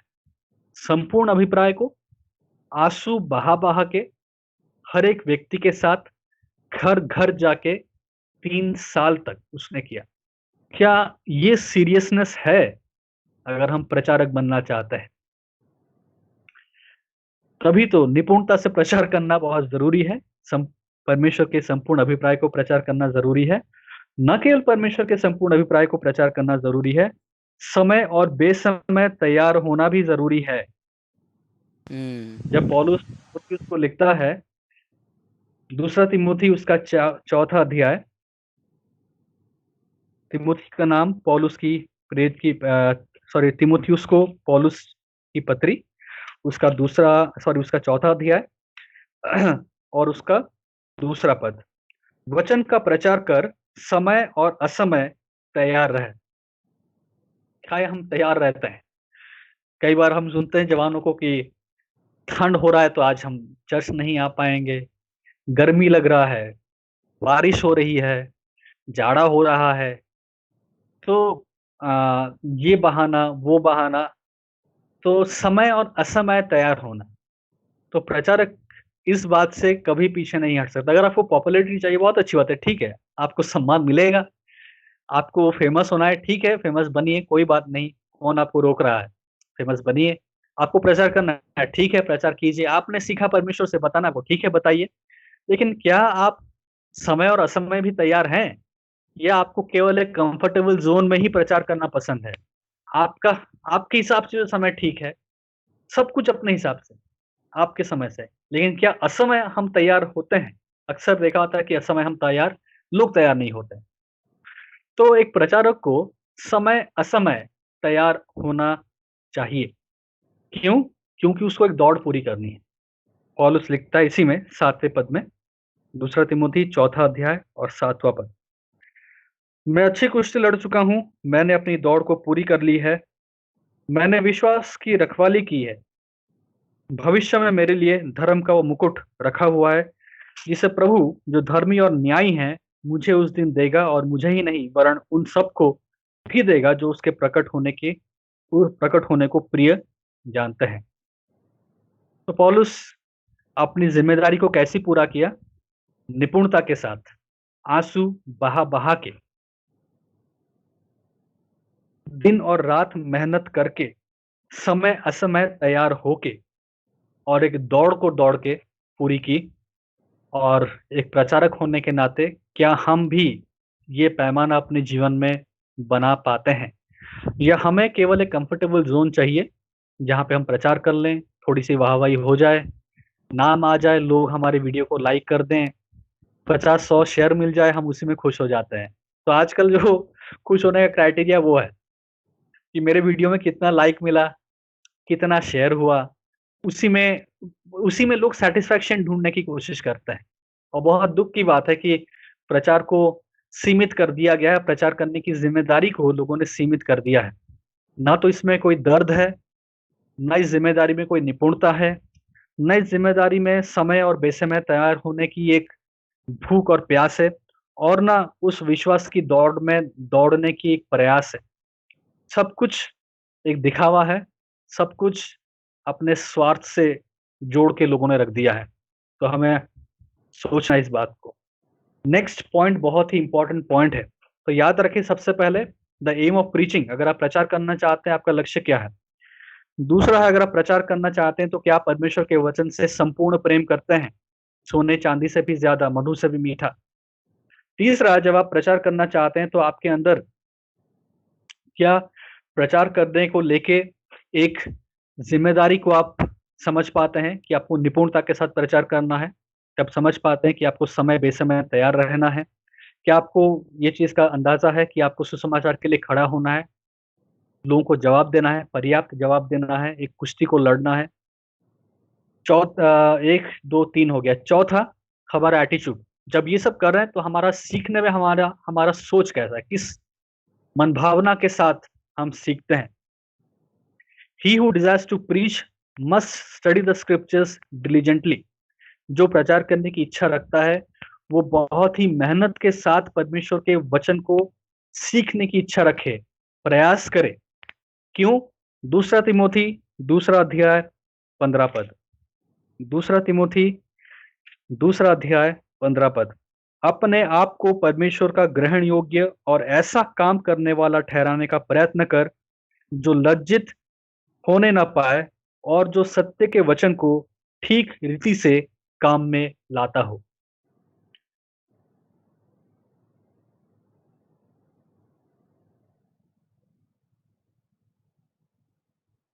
घर में काम करने के लिए माफ़ी चाहूँगा, एक छोटा सा टेक्निकल स्लैग है उसके वजह से बीच में से कट हो गया था। तो पास्टमोनिस 2-3 सेकंड के लिए आपका वॉइस कट हो गया था, तो जो आपने वचन बोला था उसके बाद से कट हो गया। तो एक बार आप फिर से रिपीट कर सकते हैं? ठीक है। दूसरा तिमोथी दूसरा अध्याय 15 पद, हम्म। इस वचन को हम लोग जब पढ़ते हैं तो हम यहाँ पे पाते हैं कि यहाँ पे लिखा है कि अपने आप को क्या कर, परमेश्वर का ग्रहण योग्य, परमेश्वर का ग्रहण योग्य, मनुष्य का नहीं लेकिन परमेश्वर का ग्रहण योग्य। तो आजकल जो प्रचार लोग करते हैं, प्रचारक बनना चाहते हैं, वो मनुष्य के सामने ग्रहण योग्य प्रचारक बनना चाहते हैं, लेकिन पौलुस सिखाते हैं कि मनुष्य के सामने ग्रहण योग्य नहीं लेकिन परमेश्वर के सामने ग्रहण योग्य प्रचारक बनने के लिए क्या कर, प्रयत्न कर, जो लज्जित होने ना पाए और जो सत्य के वचन को ठीक ठीक रीति से काम में लाता हो। यहाँ पे डिलीजेंट वर्क की बात कही जा रही है। डिलीजेंट का मतलब है आप बारीकी से सीखने की बात, बारीकी से काम करने की बात, बारीकी से प्रयास करने की बात। तो यहाँ पे जब परमेश्वर के वचन को स्टडी करने की बात कही जा रही है, हल्की फुल्की स्टडी की बात नहीं है। अगर आप प्रचारक बनना चाहते हैं, अगर आपको प्रचार करने का मन है, अगर आप चाहते हैं कि आप प्रचार करें, लोग आपको सुने, आप लोगों को बांटें, तो क्या आप डिलीजेंटली, बारीकी के साथ, मेहनत के साथ, बहुत ही प्रिसाइसली परमेश्वर के वचन को अध्ययन कर रहे हैं? क्योंकि उसमें थोड़ी-सी भी चूक नहीं होनी चाहिए। जब कोई बिल्डिंग बनता है, जो मेसन होता है, जो आके काम करता है, जो मिस्त्री होता है, मिस्त्री है, राजमिस्त्री है, वो लोग आप लास्ट में देखो ना फिनिशिंग करते हैं। हम लोग एक वर्ड यूज़ करते हैं ना, क्या इसका फिनिशिंग हो चुका है? या फिर हम कोई सामान खरीदने जाते हैं, कोई मान के चलिए फर्नीचर है, टेबल है या कोई सोफ़ा है, कोई चेयर है, हम लोग बोलते हैं इसका फिनिशिंग बड़ा अच्छा है। क्यों? क्योंकि काम हुआ, काम होने के बाद फिनिशिंग का मतलब क्या होता है? जो रॉ काम हो गया है, अंदर में जो काम हो, उसके बाद एक फिनिशिंग टच दिया जाता है।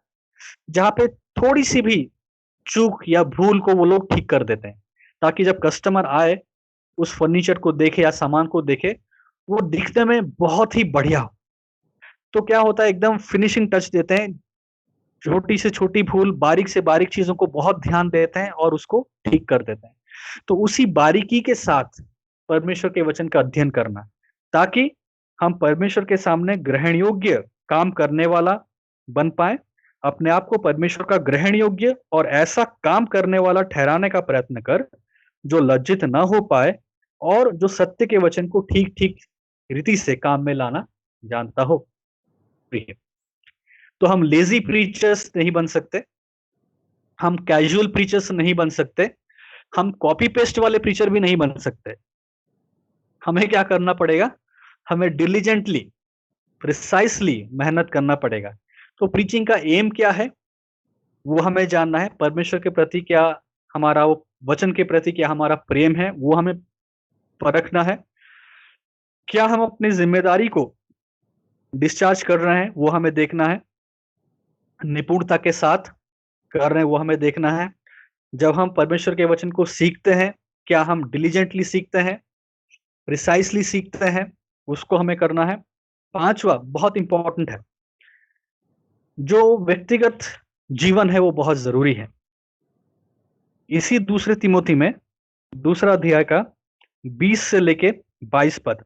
ये अगला बड़े पॉइंट है ना पास्टर मोनिश, न्यू पॉइंट है हाँ, जो पर्सनल बैटल हाँ, का। पॉइंट सो या अभी तक हमने कवर किया है 4 प्रीचिंग पॉइंट। का एम क्या है, परमेश्वर के वचन के प्रति प्रेम, जो सीखने का एटीट्यूड है, और डिस्चार्ज ऑफ ड्यूटी। 4 पॉइंट सीखा है। अभी हम 5वें पॉइंट पे आ रहे हैं, द पर्सनल बैटल, यानी कि जो आपका पर्सनल जो बैटल है उसके बारे में हम बात करें। आशा कर रहा हूँ कि आप लोग नोट्स बना रहे हैं।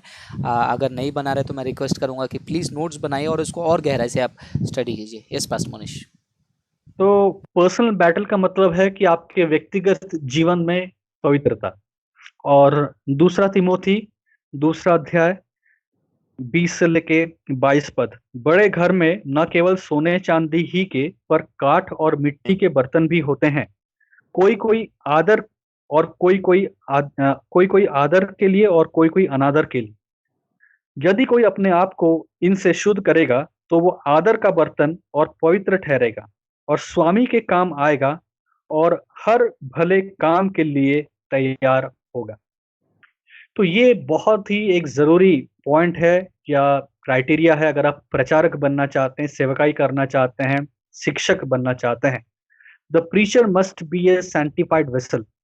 जो प्रचारक है, शिक्षक है, वो एक पवित्र पात्र बनना चाहिए।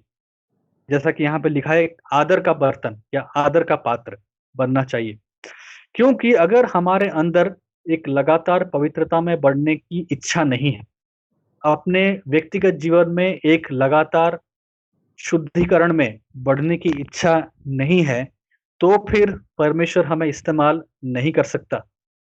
क्योंकि परमेश्वर अपने आप को इनकार नहीं कर सकता, जैसा कि हम लोग उस दिन संडे को भी देख रहे थे, जहाँ पे इसी दूसरा तिमोथी दूसरा अध्याय और 13 पद में, यदि हम अविश्वासी भी हों, तो भी वो विश्वास योग्य बना रहेगा, क्योंकि वो अपने आप को इनकार नहीं कर सकता।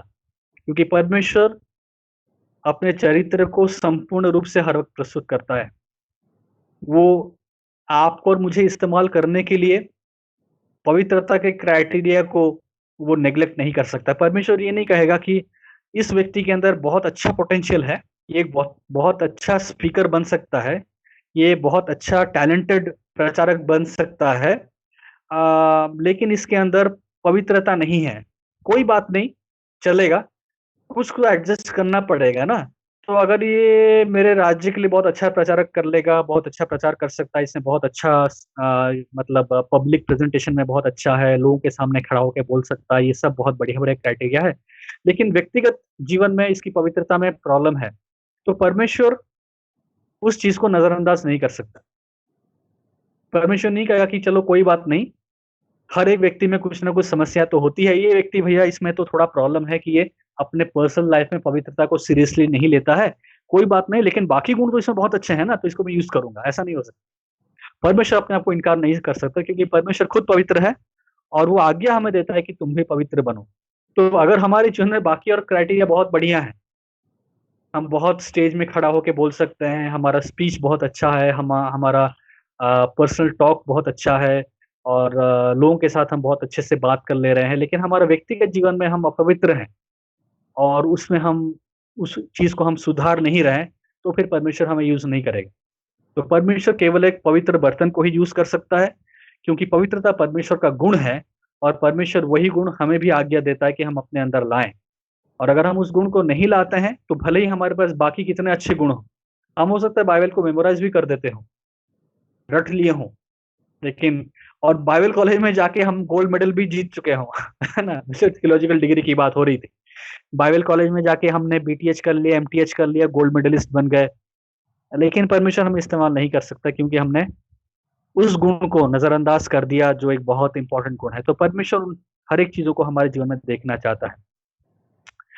तो अगर हम अपने जीवन में अगर लगातार पाप करते आ रहे हैं, लगातार हम सिन में हैं, लगातार हम पापमय चीज़ों में अपने जीवन को बिता रहे हैं और इधर कह रहे हैं कि नहीं मुझे प्रचारक बनना है, शिक्षक बनना है, ये परमेश्वर हमें इस्तेमाल नहीं करेगा, क्योंकि वो एक ऐसे पात्र को इस्तेमाल करना चाहता है जो पवित्र हो। वो एक ऐसे बर्तन को इस्तेमाल करना चाहता है जो कि पवित्र हो। तो ये 5th पॉइंट था। 6th point the undiluted message, यानी कि बिना मिलावट का संदेश। ये प्रचारक के जीवन में होना बहुत ज़रूरी है। The preacher should preach A consistent gospel message without altering it's content. एक प्रचारक को लगातार सुसमाचार को प्रस्तुत करते रहना है, बिना उसमें किसी भी चीज़ को जोड़े। पहला कुरिन्थियों 2 अध्याय और 2 पद। पहला कुरिन्थियों उसका 2 अध्याय और उसका 2 पद। पौलुस यहाँ पे कह रहे हैं, क्योंकि मैंने ये ठान लिया था कि तुम्हारे बीच यीशु मसीह वरन क्रूस पर चढ़ाए हुए मसीह को छोड़ और किसी बात को न जानूं।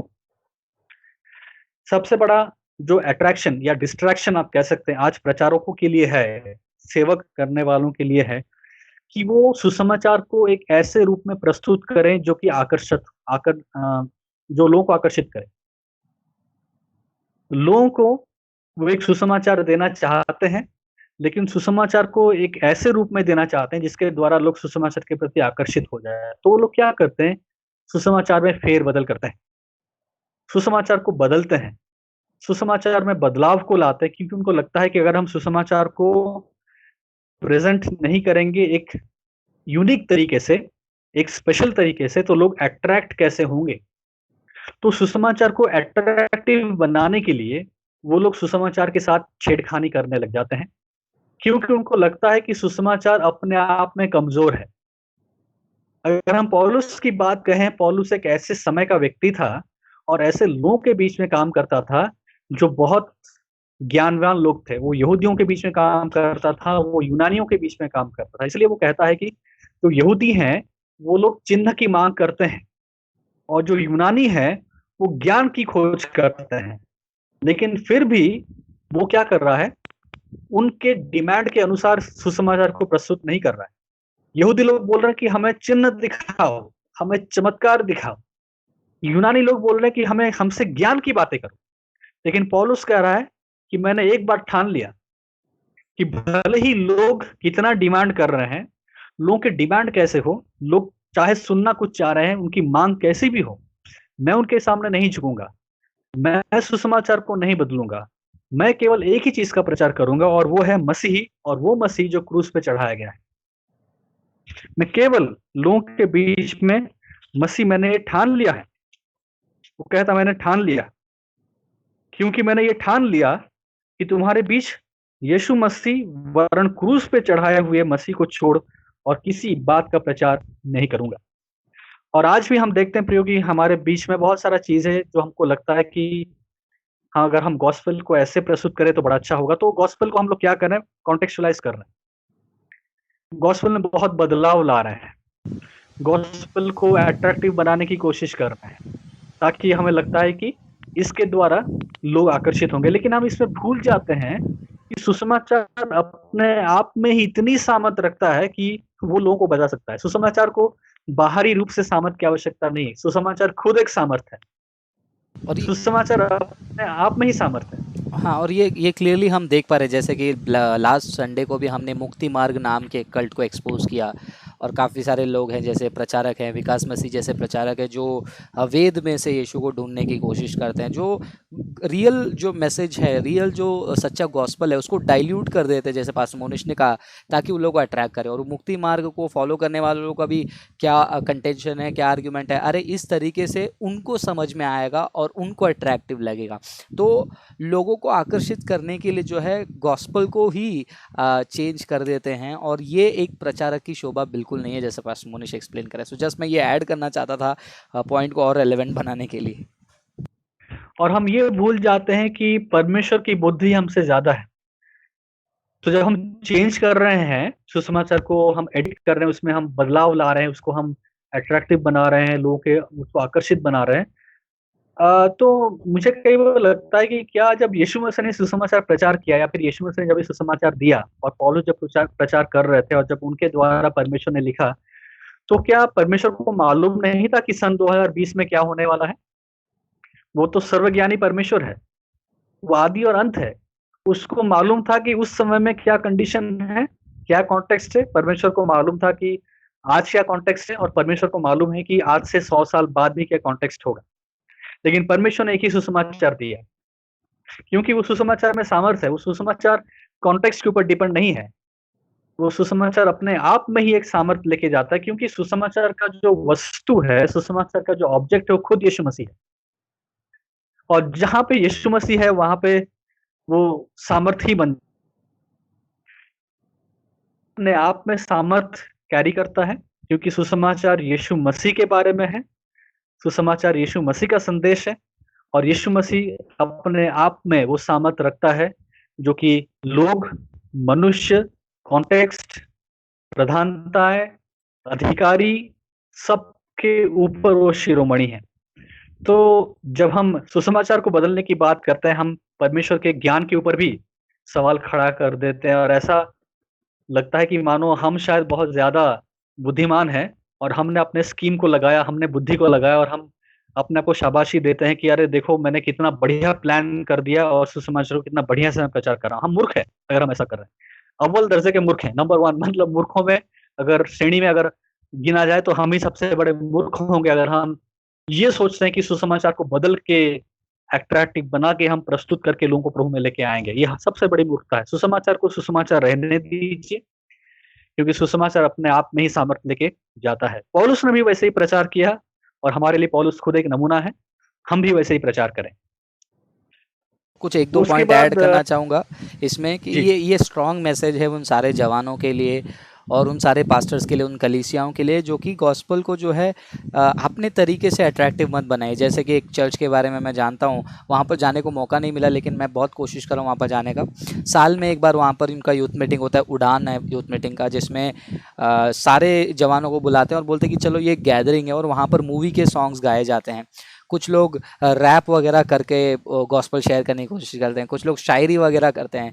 तो गॉस्पल को बाइबल में और अर्ली चर्च फादर्स ने ऐसे अलग अलग तरीके से गॉस्पल को शेयर नहीं किया। तो चलिए आज हम आपको दो दो शब्द शायरी के सुनाते हैं यीशु मसीह के बलिदान के बारे में। थोड़ा म्यूज़िक आया, फिर थोड़ा से क्या था वो प्यार, क्या था वो क्रूज। नहीं भैया, हाथ जोड़ता हूँ, इस तरीके से आपको गॉस्पल शेयर करने की ज़रूरत नहीं है। जैसा गॉस्पल है वैसा गॉस्पल शेयर करो। You are called to preach, not to entertain. बस यही पॉइंट मैं ऐड करना चाहता था। पास्टर मोनिश, आप कंटिन्यू कीजिए। जी, बिल्कुल। और जैसा हमने पढ़ा भी बार-बार, तो मैं बस एक और बार रिपीट करता रहा हूँ। यूनानी ज्ञान की खोज करते हैं, और जो यहूदी हैं वो चिन्ह की मांग करते हैं, लेकिन हम क्रूस पे चढ़ाए गए मसीह का प्रचार करते हैं, क्योंकि सुसमाचार में सामर्थ है। उसके बाद नेक्स्ट पॉइंट में जाएंगे, और वो है recognition by the local church. ये बहुत ही जरूरी पॉइंट है। अगर आप प्रचारक बनना चाहते हैं, क्या इस बात को आपकी स्थानीय कलीसिया पहचानती है, और क्या वो इसको स्वीकृति देते हैं? अब जब मैं स्थानीय कलीसिया की बात कर रहा हूँ, ये मैं लोकल चर्च की बात कर रहा हूँ, और ये लोकल चर्च वो लोकल चर्च है जो परमेश्वर के सुसमाचार के अनुसार चलता है। मैं उस चर्च की बात कर रहा हूँ, क्योंकि लोकल चर्च तो बहुत है, और बहुत सारे चर्च बहुत सारे तरीके से चलते हैं। मैं हर उस चर्च की बात नहीं कर रहा हूँ। जो कलीसिया, जो लोकल चर्च परमेश्वर के वचन के आधारित चलता है, परमेश्वर के वचन के भय में चलता है, परमेश्वर के वचन के अनुसार चलता है, उसके नियमों के अनुसार चलता है, मैं उस तरीके के लोकल चर्च की बात कर रहा हूँ। क्योंकि लोकल चर्च बहुत है, और बहुत सारे चर्च सब लोग अपनी मनमर्जी में चलते हैं, तो मैं उनको इसमें नहीं गिन रहा हूँ। मैं केवल उस चर्च की बात कर रहा हूँ जो परमेश्वर के वचन पे आधारित है, परमेश्वर के वचन को सबसे मुख्य स्थान देते हैं, सुसमाचार से प्रेम करते हैं, सुसमाचार को सुनाते हैं, सुसमाचार की बात करते हैं, और सुसमाचार के लिए उनका एक प्रेम है। हाँ। और अच्छा हुआ, मैं एक्चुअली वेट कर रहा था कि इस पॉइंट पे आप कब आएंगे, क्योंकि शुरुआत से आप कह रहे थे कि लोकल चर्च के लिए, लोकल चर्च के लिए। तो ऐसे ये वीडियो को सुनने वाले कुछ ऐसे भी पास्टर होंगे जो इस वीडियो को जो है उनके बिलीवर्स के ऊपर थोपने वाले हैं। देखा देखा देखा, तुम ज़्यादा फ्रांसिस फ्रांसिस करते हो। वो भी खुद बोल रहा है कि अभी से चुपचाप मेरा बात सुनो। तो ये लोकल चर्च, एक्चुअल में लोकल चर्च का मतलब क्या है वो भी समझना बहुत ज़रूरी है, कि वो किस प्रकार परमेश्वर के वचन से चल रही है, जानना ज़रूरी है। ऐसा नहीं कि कोई ऐसा लोकल चर्च है जो अपनी मनमानी कर रहे हैं कि हम अपने मर्जी से सब कुछ करेंगे और तुम मुझे फॉलो करो, ऐसा भी नहीं है। तो जो लोकल चर्च के जो चालक हैं उनको भी जो है पहले परमेश्वर के वचन के अनुसार चलना पड़ेगा, उनके बिलीवर्स को कंट्रोल करने से पहले। ये ये हाँ बोलना चाहता था मैं। जी। तो जो मसीह केंद्रित स्थानीय कलीसिया है, तो पास्टर केंद्रित स्थानीय कलीसिया नहीं, क्योंकि बहुत सारे स्थानीय कलीसिया हैं जो पास्टर केंद्रित हैं। Centre point of attraction pastor होते हैं, वो चर्च को चलाते हैं। हम उन चर्च की बात नहीं कर रहे हैं, हम उस लोकल चर्च की कर रहे हैं जो मसीह केंद्रित है, जहाँ पे मसीह कलीसिया का सर है, और उस सर के साथ ये पूरा देह जुड़ा हुआ है, जो सुसमाचार से प्रेम करते हैं, जो सुसमाचार की बातों को करते हैं, जो सुसमाचार का प्रचार करते हैं, और सुसमाचार के लिए अपने जीवन को बलिदान करना चाहते हैं। मैं उस क्राइटेरिया के लोकल चर्च की बात कर रहा हूँ। तो क्या आपके इस कॉलिंग को, या गिफ्टिंग को, या आपकी इस गुण को, क्या स्थानीय कलीसिया पहचान सक रही है? क्या वो इसको समझ रही है, और क्या वो इसको स्वीकृति देती है? ये जानना बहुत ज़रूरी है। क्यों? क्योंकि हमने लोकल चर्च के कॉन्सेप्ट को बहुत डाइल्यूट कर दिया है। लोकल चर्च इसलिए हम कहते हैं बहुत ज़रूरी है, क्योंकि लोकल चर्च एक ऐसा चर्च है जहाँ पे आप एक ट्रांसपेरेंट जीवन को जीते हैं। ये वो जगह है जहाँ पे आप वास्तव में क्या है वो पकड़ा जाता है। लोग आपके जीवन को देख पाते हैं, आपके जीवन में लोग निवेश करते हैं, लोग आपको सिखाते हैं, आप भी लोगों को सिखाते हैं, लोग आपको ताड़ना देते हैं, लोग आपको सिखाते हैं, लोग आपसे प्रेम करते हैं। वो हर एक चीज़ लोकल चर्च में होता है। तो लोकल चर्च सिर्फ प्रेम नहीं है। लोकल चर्च में हम एक ट्रांसपेरेंट जीवन जीते हैं, और एक सुसमाचार केंद्रित जीवन को जीते हैं, और हम एक दूसरे को देख के वहाँ पे हम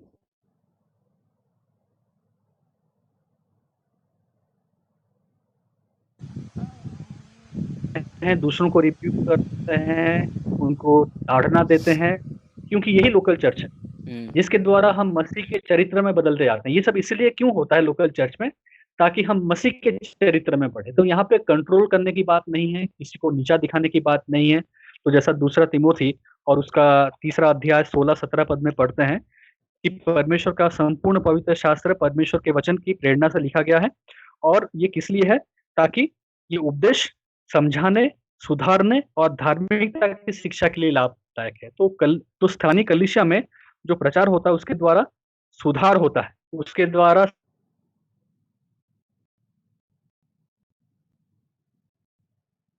पास्टर मोनिश का जो है लाइन जो है डिस्कनेक्ट हो गया है, हम कोशिश करेंगे उनको फिर से जोड़ने का। तो यस पास्टर मोनिश, आप सुन पा रहे हैं मेरी आवाज़? हाँ, बिल्कुल। हाँ, बीच में डिस्कनेक्ट हो गया था। हाँ, तो यस। तो सुसमाचार केंद्रित जीवन जब जीते हैं और लोकल कलीसिया में जब ये चीजें होती हैं, ये इसलिए होता है ताकि इन चीजों के द्वारा हम लोग परमेश्वर के चरित्र में दिन ब दिन बढ़ते हैं। ये किसी के ऊपर कंट्रोल करने के लिए नहीं है, किसी को डांटने के लिए नहीं है, किसी को नीचा दिखाने के लिए नहीं है। ये जो सुधार है, ये जो शिक्षा है, ये जो ताड़ना है, ये इसलिए होता है ताकि क्योंकि हम एक दूसरे से प्रेम करते हैं। हम नफरत करते हैं इसलिए हम एक दूसरे की ताड़ना नहीं करते हैं। हम एक दूसरे की ताड़ना इसलिए करते हैं क्योंकि हम एक दूसरे के लिए प्रेम रखते हैं, एक दूसरे के लिए कंसर्न रखते हैं। और ये कंसर्न ये है कि तुम भी सुसमाचार के द्वारा बचाए गए हो, मैं भी सुसमाचार के द्वारा बचाया गया हूं, और हम दोनों को परमेश्वर के चरित्र में दिन ब दिन बढ़ना है। तो अगर मैं आपके जीवन में कुछ कमियों को देख रहा हूं तो मैं आपको ताड़ना देता हूं ताकि आप उन चीजों से निकले और परमेश्वर के चरित्र में बदले।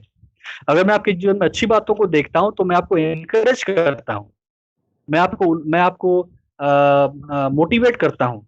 अगर मुझे आपको कुछ सिखाना तो आपको सिखाता हूं। तो ये कलीसिया में होता है जिसके द्वारा लोग प्रभु में बढ़ते हैं और उसके चरित्र में बदलते जाते हैं। तो जब ये कलीसिया में होता है तो क्या वहां पे आपकी इस बुलाहट की पहचान को लोग देख पाते हैं?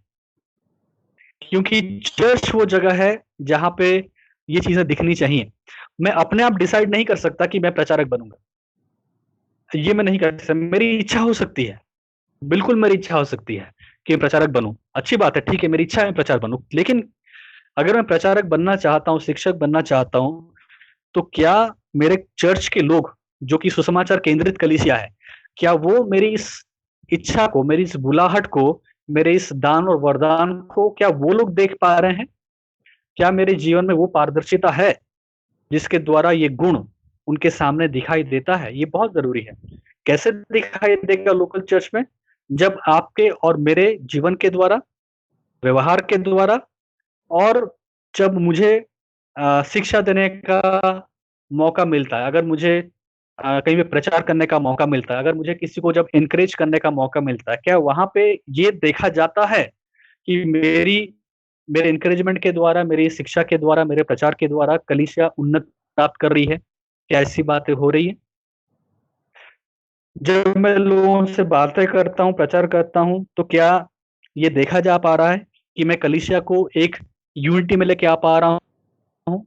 जैसा कि हम लोग पहला कुरिन्थियों 14 अध्याय 12 और 26 पद में पढ़ते हैं कि कलीसिया में ये हर एक दान और वरदान इसलिए दिए गए ताकि वो एक देह होके उस मसीह के साथ जुड़े। तो क्या मैं वो जोड़ने का काम कर रहा हूँ, या मेरे प्रचार से लोग के अंदर टूट या फूट हो रही है? क्या मेरे एनकरेजमेंट के द्वारा, प्रचार करने के द्वारा कलीसिया में उन्नति हो रही है या उन्नति नहीं हो रही है? क्या ये दिख रहा है? ये हमें समझना है। और हमें धैर्य भी रखना है। ऐसा नहीं कि पहले दिन सब कुछ हो जाएगा। अगर सच में परमेश्वर के द्वारा, परमेश्वर की योजना में है कि मैं प्रचारक बनूं, आप प्रचारक बने, तो परमेश्वर छोटे-छोटे मौकों से शुरू करेगा, देगा हमें। उन छोटे-छोटे मौकों में हमें विश्वास योग्य होना है। हमको वेट नहीं करना, मुझे कब बड़ा स्टेज मिलेगा तब मैं प्रचार करूँगा। ठीक है, अगर आपको प्रचार करने का इच्छा है, आपको लगता है कि आपको प्रचार करना है, तो क्या आप चर्च में एक भाई के पास जा सकते हैं जो दुखी है, जिसको कोई नहीं पूछ रहा, या फिर वो आपको लग रहा है नेग्लेक्टेड है? 10 मिनट बैठ के आप उसके साथ समय व्यतीत करते हैं, उसको एनकरेज करते हैं। कोई नहीं देख रहा है, केवल परमेश्वर देख रहा है। क्या आप इस छोटे काम में विश्वास योग्य हैं? अगर जब हम छोटे-छोटे कामों में हम विश्वास योग्य होते हैं, तब परमेश्वर हमें बड़े मौके देता है। और वहाँ पे ये बात साफ हो जाती है चर्च के सामने कि हाँ, इस व्यक्ति के अंदर प्रचार करने के लिए वो गुण हैं, वो ज़रूरी चीज़ें हैं। और जब चर्च के सामने ये बातें क्लियर होती हैं, तब वो आपको स्वीकृति देते हैं, या फिर वो इस बात को पहचानते हैं कि नहीं, आप एक प्रचारक बन सकते हैं, या फिर आपके अंदर वो गुण है, वो बुलाहट है, और फिर आप निश्चित होते हैं कि आप प्रचारक हैं। ऐसा नहीं कि मेरा मन कर रहा है तो मैं प्रचारक बन जाऊँ, मेरा मन किया तो मैंने यूट्यूब में जाके प्रचार करना शुरू किया, वो तरीका नहीं है। आप, जैसा मैंने शुरुआत में भी कहा था, अगर आपको जाना है बाइबल कॉलेज, आपका सबसे बड़ा बाइबल कॉलेज आपका चर्च है। आपका सबसे बाइबल कॉलेज का ट्रेनिंग आपके चर्च से शुरू होता है, आपका लोकल चर्च से शुरू होता है। उसी चर्च में आप सेवा करते हैं, उसी चर्च में आप छोटी से छोटी कामों को करते हैं, उसी चर्च में आप ताड़ना को सहते हैं, उसी चर्च में आप शिक्षा को ग्रहण करते हैं, उसी चर्च में आप नम्रता दिखाते हैं, उसी चर्च में आप धैर्य दिखाते हैं, उसी चर्च में आप भलाई दिखाते हैं। उस स्थानीय कलीसिया में आप आत्मा के फलों को लगातार दिखाते हैं। वो आपका फर्स्ट बाइबल कॉलेज है, वो आपका फर्स्ट पुलपिट है, जहाँ पे आप छोटी-छोटी तरीकों से, छोटे-छोटे मौकों में इन चीज़ों को करते हैं और फिर आपके सामने बड़े-बड़े मौके खुल के आते हैं। और चर्च देखता है, कलीसिया देखती है, मंडली देखती है कि आपके अंदर लगातार वो गुण हैं और आप बढ़ रहे हैं। और फिर लोकल चर्च ये तय करता है और समझता है कि नहीं, अब ये व्यक्ति पास्टर बन सकता है, प्रचारक बन सकता है। इसलिए अगर आप देखें पहला तिमोथी उसका जो तीसरा अध्याय है, जो गुण दिए गए हैं, ये गुण वो गुण नहीं है जो व्यक्ति खुद कहता है, मैं ऐसा हूँ, मैं वैसा हूँ। ये लोगों को कहना चाहिए। मैं जाके थोड़ी कह सकता हूँ लोगों को कि मैं सहनशील हूँ, मैं बहुत धैर्य हूँ, धीरज रखने वाला। वो तो लोग कहेंगे ना मेरे बारे में कि मैं धीरज रखने वाला व्यक्ति हूँ कि नहीं। मैं थोड़ी अपने इस बारे में जाके ढिंढोरा पीटने लूँगा। अच्छा देखो मेरे अंदर धीरज है, मेरे अंदर प्रेम है, मेरे अंदर भलाई है। मैं अपने बारे में कहूँगा कि लोग कहेंगे मेरे बारे में। तो को चर्च के सामने नहीं रखते हैं, तब तक लोग कैसे मेरे जीवन को देख के कहेंगे? तो इसीलिए हमारा सबसे first field Bible college, pulpit, local कलीसिया है। और जब उस कलीसिया में हम इन बातों को करते हैं, तब लोग हमारे जीवन को देखते हैं और फिर कहते हैं, नहीं, इस भाई के जीवन में ये गुण हम देख रहे हैं, बार देख रहे हैं, बार-बार देख रहे हैं और अब कलीसिया के रूप में हम इस बात से निश्चित हो चुके हैं कि ये भाई एक अच्छे प्रचारक बन सकते हैं। ये भाई प्रचार का कार्य कर सकते हैं, इनके अंदर वो दान और वरदान है। पहला तिमुथी तीसरा अध्याय और पहले पद से मैं पढ़ रहा हूँ। ये सत्य बात है कि जो अध्यक्ष होना चाहता है, वो भले काम की इच्छा करता है। ये आवश्यक है कि अध्यक्ष ये अवश्य है कि अध्यक्ष निर्दोष निर्दोष और एक ही पत्नी का पति, संयमी, सुशील, सभ्य, अतिथि सत्कार करने वाला, सिखाने में निपुण हो, पियक्कड़ या मारपीट करने वाला न हो, वरन कोमल हो और न झगड़ालू और न धन का लोभी हो। ये टेस्टिमनी मैं अपने बारे में दूंगा कि लोग मेरे बारे में देंगे?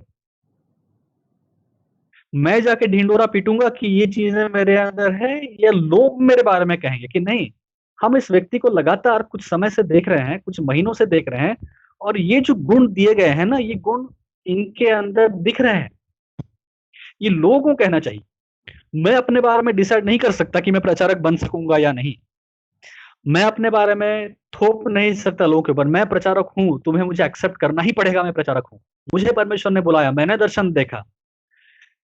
तो स्थानीय मंडली आपके जीवन को देख के ये गवाही देगी।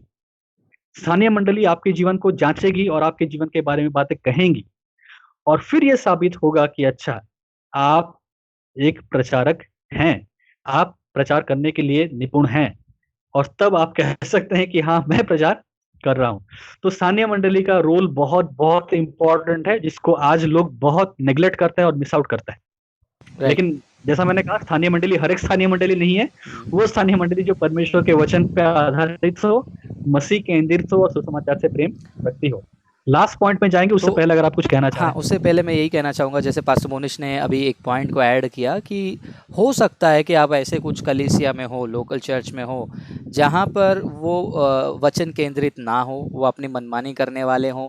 हो सकता है कि आपको वाकई में परमेश्वर ने बुलाहट दिया हो और वाकई में आपने ये सारी क्वालिटीज़ को एग्जिबिट किया होगा, लेकिन कई बार क्या होता है, कुछ कलीसियाओं में पास्टर्स जो हैं वो डिक्टेटर्स बन जाते हैं। वो एक नेपोटिज्म वाली भी बात हो जाती है कि मेरे फैमिली मेम्बर्स हैं, मेरे बच्चे ही जो है कंटिन्यू करेंगे, इसलिए क्या करते हैं, काफ़ी जगहों पर उन बढ़ने वाले बिलीवर्स को दबा दिया जाता है। तो अगर आप ऐसे परिस्थिति में हैं तो फिलहाल तो प्रार्थना कीजिए, लेकिन इतना तो मैं आपको गारंटी के साथ कह सकता हूँ, चाहे कोई भी दबाव परिस्थिति आए, परमेश्वर अगर आपको इस्तेमाल करना चाहता है तो ज़रूर इस्तेमाल करेंगे। आगे चलकर भविष्य में अगर परमेश्वर की मर्जी हो तो इस पर्टिकुलर पॉइंट में एक बिलीवर को क्या करना चाहिए उसके ऊपर भी जो है हम डिस्कशन करेंगे। तो अभी खैर अभी काफ़ी बड़ा डिस्कशन हो गया हमारा, तो हम लास्ट पॉइंट को अभी देख लेंगे क्विकली। यस पास हाँ, मोनिश। हाँ, जैसा आपने कहा वो भी है कि अगर ऐसी कोई चीज़ है तो परमेश्वर की योजना सच में अगर है तो फिर भले समय लगेगा, लेकिन परमेश्वर आपको उठाएगा। लेकिन आपके लिए जो ज़िम्मेदारी है वो ये है कि आप छोटी चीज़ों में विश्वास योग्य बने रहें। हम ये नहीं सोचें कि कब मुझे ऐसा चर्च मिलेगा, वो नहीं। आपको जिस एग्जैक्टली। परमेश्वर जानता है, परमेश्वर जानता है, परमेश्वर से बुद्धिमान और कोई नहीं। अगर परमेश्वर ने आपको ऐसे चर्च में रखा है, जहाँ पे ऐसी चीज़ें हैं, तो परमेश्वर जानता है। लेकिन आपकी ज़िम्मेदारी ये है कि आप छोटी-छोटी चीज़ों में विश्वास योग्य बने रहें और ज़रूर परमेश्वर आपके लिए उस दरवाज़े को खोलेगा। यस, और इसीलिए जो लास्टली है चर्च हॉपिंग भी मत कीजिएगा। आप ये मत सोचना कि मेरे इधर से मैं 10 साल से बैठा हूँ तो मुझे कुछ बढ़ने नहीं दे रहे तो मैं चर्च चेंज कर लूँगा। तब तक आपको चर्च चेंज नहीं करना जब तक आपकी कलीसिया में कोई हेरेसी ना आए। हेरेसी सिखाया नहीं जाता और आपने उसको बात करने की कोशिश की और उसको इनकार करके कंटिन्यू किया जा रहा है। तो ये भी बताना मैं ज़रूरी समझता हूँ, नहीं तो पता चला अच्छा चलो कुछ लोगों की आदत होती है चर्च हॉपिंग की, तो वो भी नहीं होना चाहिए। Yes pastor Manish. लास्टली हम देखेंगे the surrendered life for God's glory. अगर आप एक प्रचारक हैं तो आपका जीवन संपूर्ण रीति से परमेश्वर की महिमा के लिए समर्पित होना चाहिए, ये आपको याद रखना पड़ेगा। पहला कुलुसियों उसका 1:25, यहाँ पे हम लोग पढ़ते हैं, जिसका मैं परमेश्वर के उस प्रबंध के अनुसार सेवक बना जो तुम्हारे लिए मुझे सौंपा गया, ताकि मैं परमेश्वर के वचन को पूरा पूरा प्रचार करूं। तो यहाँ पे लिखा है कि जिसका मैं परमेश्वर के उस प्रबंध के अनुसार, सुसमाचार के बारे में कहा जा रहा है, सेवकाई के बारे में कहा जा रहा है, मैं परमेश्वर के उस प्रबंध के अनुसार सेवक बना जो तुम्हारे लिए सौंपा गया। परमेश्वर का सेवक बना और तुम्हारे लिए सौंपा गया। तो पौलुस कह रहा है कि मेरा जीवन एक ऐसा जीवन है जो कि संपूर्ण रीति से परमेश्वर की महिमा के लिए सौंपा गया है, समर्पित है। और जब हम परमेश्वर की महिमा के लिए अपने जीवन को सौंपने की बात करते हैं, हम देखते हैं यहाँ पे कि हम एक ऐसे व्यक्ति की बात करते हैं जो एक सेवक है। और सेवक का मतलब अगर हम बेसिकली समझे, जानना चाहें तो एक स्लेव होता है, सर्वेंट नहीं। कई बार हम लोग बोलते हैं servant, servant of God. Servant of God भी सही वर्ड नहीं है, स्लेव ऑफ गॉड, क्योंकि सर्वेंट के पास भी थोड़ा फ्री विल होता है। जो नौकर है, आज चाहे तो आपके पास घर से काम करना छोड़ सकता है, लेकिन अगर वो गुलाम है, वो छोड़ नहीं सकता। तो गुलाम और नौकर में ये फर्क होता है, दास में ये फर्क होता है। तो गुलाम के पास कोई आजादी नहीं होती है। एक बार गुलाम बन गया तो जिंदगी भर गुलाम बन गया। गुलाम का कोई आजादी नहीं होता है। गुलाम ना तो अपने तरीके से सोच सकता है। गुलाम का मतलब यह है कि उसका जीवन खत्म, कुछ नहीं है। मालिक जो कहेगा अब वो होगा। गुलाम को ना तो सोचने की आजादी है, गुलाम को ना तो देखने की आजादी है, गुलाम को ना तो खाने की आजादी है, ना पीने की आजादी है। मालिक की इच्छा के अनुसार गुलाम खाएगा, पिएगा, सोएगा, काम करेगा। ये होता है गुलाम। तो जब मसीह जीवन में हम आते हैं तो मसीह जीवन में भी हम उस एटीट्यूड को देखते हैं पौलुस का, जो कहता है कि मैं परमेश्वर की महिमा के लिए सेवक बना या दास बना, गुलाम बना। किसके लिए? तुम्हारे लिए। तो एक सेवक को याद रखना, एक गुलाम को याद रखना। अगर आप प्रचारक बनना चाहते हैं, आपको याद रखना है कि आप परमेश्वर के एक गुलाम बनने के लिए क्या तैयार हैं। क्योंकि कई बार क्या होता है, जो प्रचारक है वो प्रचार से बड़ा बन जाता है। कई बार लोग प्रचार से ज्यादा प्रचारक से प्रेम करने लगते हैं।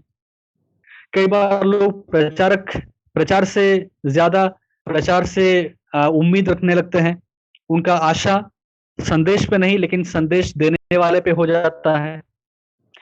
तो हमें वहां पे बचना है कि कहीं ऐसा तो नहीं कि हम परमेश्वर की महिमा को चुरा रहे हैं। और ये बहुत पॉसिबल है, क्योंकि जब आप पब्लिक मिनिस्ट्री में आते हैं तो ऑब्वियसली आप लोगों के बीच में आ जाते हैं, आप एक पब्लिक मिनिस्ट्री में आ जाते हैं, और सेटन यहाँ पे आपको यूज कर सकता है या फिर आपके जीवन में दखलंदाजी कर सकता है, और लोगों को ऐसा इस्तेमाल कर सकता है जहाँ पे लोग आपसे ज्यादा प्रेम करने लगे, लोग आपको बहुत अच्छी अच्छी बातें करने लगे, और आपको भी अच्छा लगेगा, क्योंकि लोग यूज टू हो जाते हैं अच्छी अच्छी बातें सुनने के लिए, और वो कहीं ना कहीं परमेश्वर और मनुष्य के बीच में बैठ जाते हैं। तो हमें ध्यान रखना है कि हम इस चक्कर में न पड़े।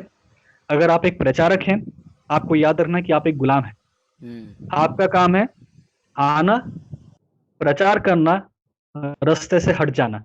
जैसा हम लोग कुछ संडे पहले देख रहे थे फिलिपुस के बारे में, कि वो गया, उस जो कुछ देश से जो अधिकारी था वो आया, वहां पे आ रहा था। फिलिपुस वहां पे पहुंचा, उसने वहां पे उसको प्रचार किया, समझाया, बपतिस्मा दिया, और आत्मा ने फिलिपुस को वहां से हटा दिया। लेकिन लिखा है कि वहां का जो अधिकारी है वो आनंदित होते हुए वहां से गया। तो फिलिपुस आया, परमेश्वर का काम किया, और परमेश्वर से हटा दिया। न तो फिलिपुस को बुरा लगा कि मुझे वहां पे क्यों नहीं रखा गया, और न ही उस खोजी को कि फिलिपुस को क्यों हटा दिया गया। तो फिलिपुस ने इस तरीके से सुसमाचार को प्रस्तुत किया कि अब जो खोजी था या अधिकारी था, उसका आनंद सुसमाचार पे इतना था कि अब वो सुसमाचार में ही आनंदित होते हुए वहां से गया। वो फिलिपुस को ढूंढ नहीं रहा था कि कहाँ गया मुझे प्रचार सुनाने वाला, कहाँ गया मेरा फेवरेट प्रीचर, कहाँ गया मेरा प्रचारक और मुझे बहुत दुख लग रहा है, कहाँ चला गया, मुझे उसने सुसमाचार कुछ नहीं। तो आपको याद रखना कि आपको लोगों के और परमेश्वर के बीच में नहीं आना है। आपका काम है प्रचार करना, सत्य को प्रस्तुत करना, सुसमाचार को रखना और वहाँ से हट जाना, ताकि लोग परमेश्वर के साथ जुड़े, ना कि आपके साथ। तो आपका जो बीच का कनेक्शन है उस तार को हटाना है, क्योंकि लोग कई बार परमेश्वर के साथ जुड़ना तो चाहते हैं, लेकिन कैसे जुड़ना चाहते हैं? प्रचारक के थ्रू। तो हम वो मीडिएटर बन जाते हैं, बिना हमारे कुछ नहीं होता।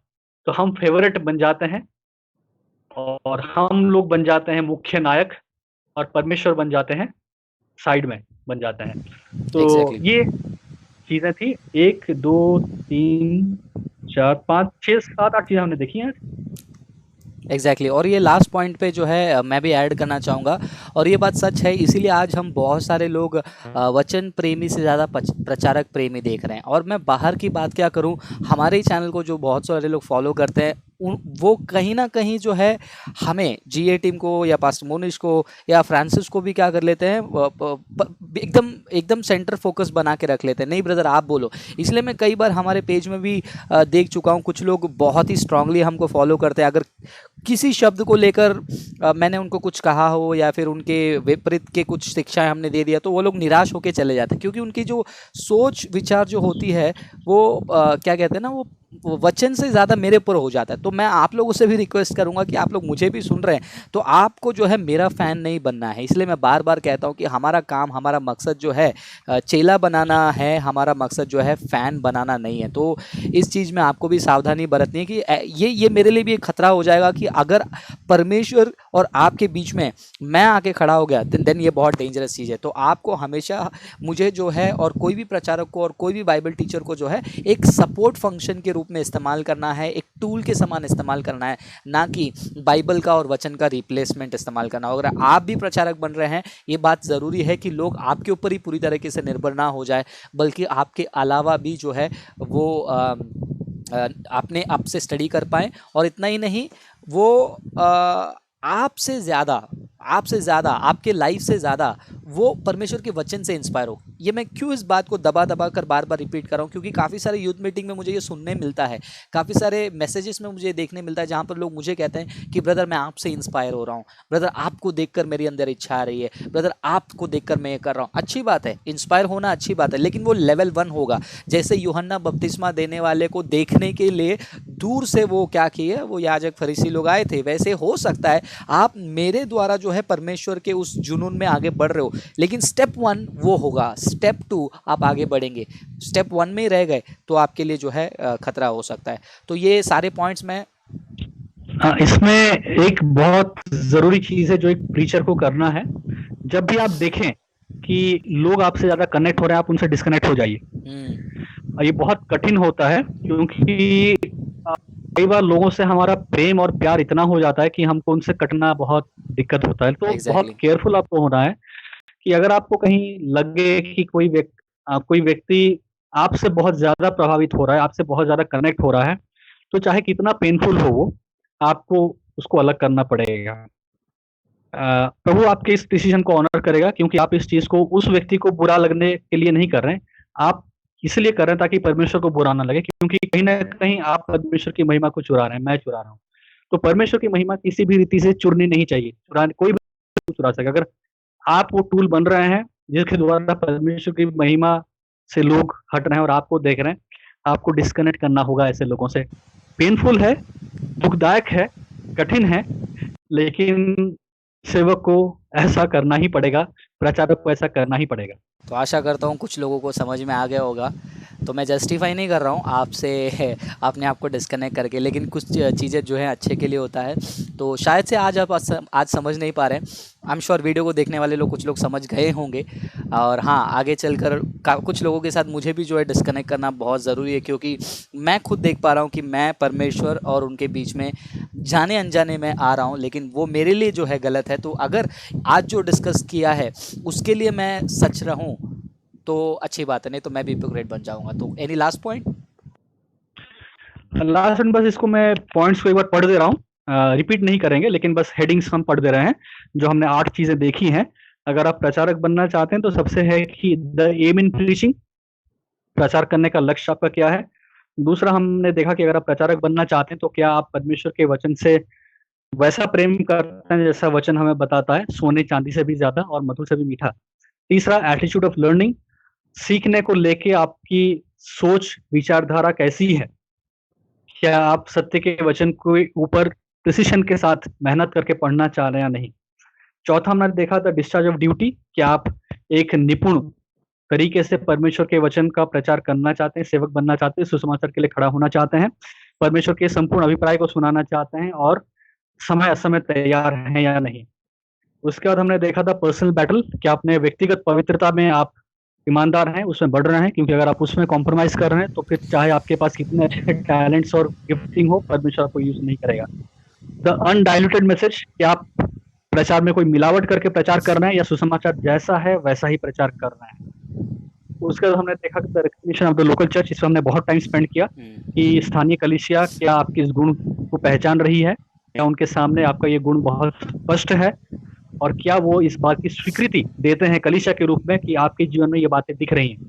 और आखिर में कि परमेश्वर के प्रति संपूर्ण रीति से समर्पण होके एक दास के समान, एक स्लेव के समान हमें जीना है। Yes, so thank you pastor Monish, काफ़ी सारे बातों को गहराई से एक्सप्लेन करने के लिए। मुझे लग रहा था कि हम बहुत ही शॉर्ट डिस्कशन करने वाले हैं जो आपने आर्टिकल प्रिपेयर किया था, लेकिन अभी एक घंटा 45 मिनट का ये वीडियो हो गया है।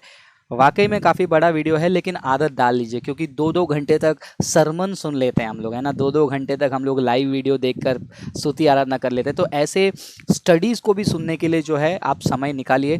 और कुछ लोग का बहाना, एक वियर्ड बहाना होता है कि ब्रदर डेटा ख़त्म हो जाता है, ये हो जाता है। अब ऐसे एक्सक्यूज़ेस के लिए मैं कुछ नहीं कर सकता हूँ। आपको टाइम स्पेंड करने आना चाहिए, आपको थोड़ा इस चीज़ों के लिए डेटा भी स्पेंड करने आना चाहिए, क्योंकि वाकई में जो है आप चीज़ें सीख रहे हो। और ऐसी शिक्षाएँ, मैं वापस से रिपीट कर रहा हूँ, हर वीडियो मैं कहता हूँ कि ऐसी शिक्षाएं आपको हिंदी में बहुत रेयर मिलती है। ये हमारी तारीफ और घमंड नहीं है, ये रियलिटी है। लेकिन इसको जो है आप इस्तेमाल कीजिए, इसका फ़ायदा उठाइए, लोगों के साथ शेयर कीजिए, सारे पास्टर्स को, सारे प्रचारकों को, और जो लोग प्रीचर बनना चाहते हैं, पास्टर बनना चाहते हैं, उनको भी शेयर कीजिए। और स्टेप बाय स्टेप हम लाइफ में आगे बढ़ेंगे। मैं एक बात आपको कहना चाहूँगा, आज क्रिश्चियनिटी में बहुत सारे बड़े बड़े स्टेज वाले प्रचारकों की ज़रूरत नहीं है। आज क्रिश्चियनिटी में मैदान में उतरकर प्रचार करने वाले, मैदान में गॉस्पेल शेयर करने वालों की ज़रूरत है। तो पहले स्टेप वहाँ से शुरू करेंगे। मेरा गवाही में भी मैं आगे चलकर कभी बताऊंगा, मैं भी जो है 2008 से आज तक मैं सड़क पे प्रचार करता हूँ। लॉकडाउन है इसलिए मैं नहीं जा पा रहा हूँ, लेकिन नहीं तो हमारा हर सैटरडे फिक्स होता है, ट्रैक्स हम बांटते हैं। तो स्टेप 1 जो है, आप परमेश्वर के प्रति, परमेश्वर के उस राज्य को बढ़ाने वाला गॉस्पल को शेयर करने में आगे बढ़िए। फिर उसके बाद धीरे धीरे स्टेप बाय स्टेप जो है, अगर परमेश्वर की मर्जी हो, आप लाइफ में जो है टीचर प्रीचर सब बनेंगे। तो इसी के साथ मैं एंड करना चाहूँगा। एक बार फिर से बहुत बहुत धन्यवाद पास्टर मोनिश, हमारे साथ लाइव जुड़ने के लिए। इस लॉकडाउन के समय में भी आपने इतना समय निकाला और हमें बातें सिखाए। आशा करता हूँ भविष्य में ऐसे और बहुत सारे वीडियो करेंगे। तब तक के लिए आप लगातार बाइबल को स्टडी करते रहिए। हमारे जीए पेज में हम काफ़ी सारे किताबों को हम पोस्ट करते रहते हैं, लिंक को पोस्ट करते हैं, उसको डाउनलोड कीजिए, उसको रीड कीजिए। अगर ऐसे ही लगातार आप वीडियो देखना चाहते हैं, हमारे चैनल को जो है, अगर अभी तक आपने सब्सक्राइब नहीं किया है तो जैसे आप देख रहे हो सब्सक्राइब कीजिए, और वहाँ पर देखिए बेल का आइकन है, उसको भी प्रेस कर लीजिए, ताकि आपको लगातार ऐसे नए वीडियो जो है तुरंत आपको मिल जाएगा। फेसबुक पेज को भी लाइक करके फॉलो कीजिए, क्योंकि सेमिनार का अपडेट्स वहाँ पर आता है और लगातार उसमें भी लाइव सेशंस होते हैं। तो बस इतना ही कहना चाहूँगा। एक बार फिर से दिल से धन्यवाद, और सोच समझकर एक एक कदम को आगे रखना ही मसीहत के लिए ज़रूरी है, क्योंकि हम अंतिम समय में जी रहे हैं। नंबर 1, परमेश्वर के प्रति प्यार। उस प्यार को आप कैसे बता सकते हैं? परमेश्वर को जानकर। परमेश्वर को कैसे जानेंगे? पवित्र शास्त्र से। बस यही स्टेप 1 है। प्रभु आपको और आपके परिवार को आशीष करे। एक और नए वीडियो में मिलेंगे, तब तक के लिए God bless you, take care.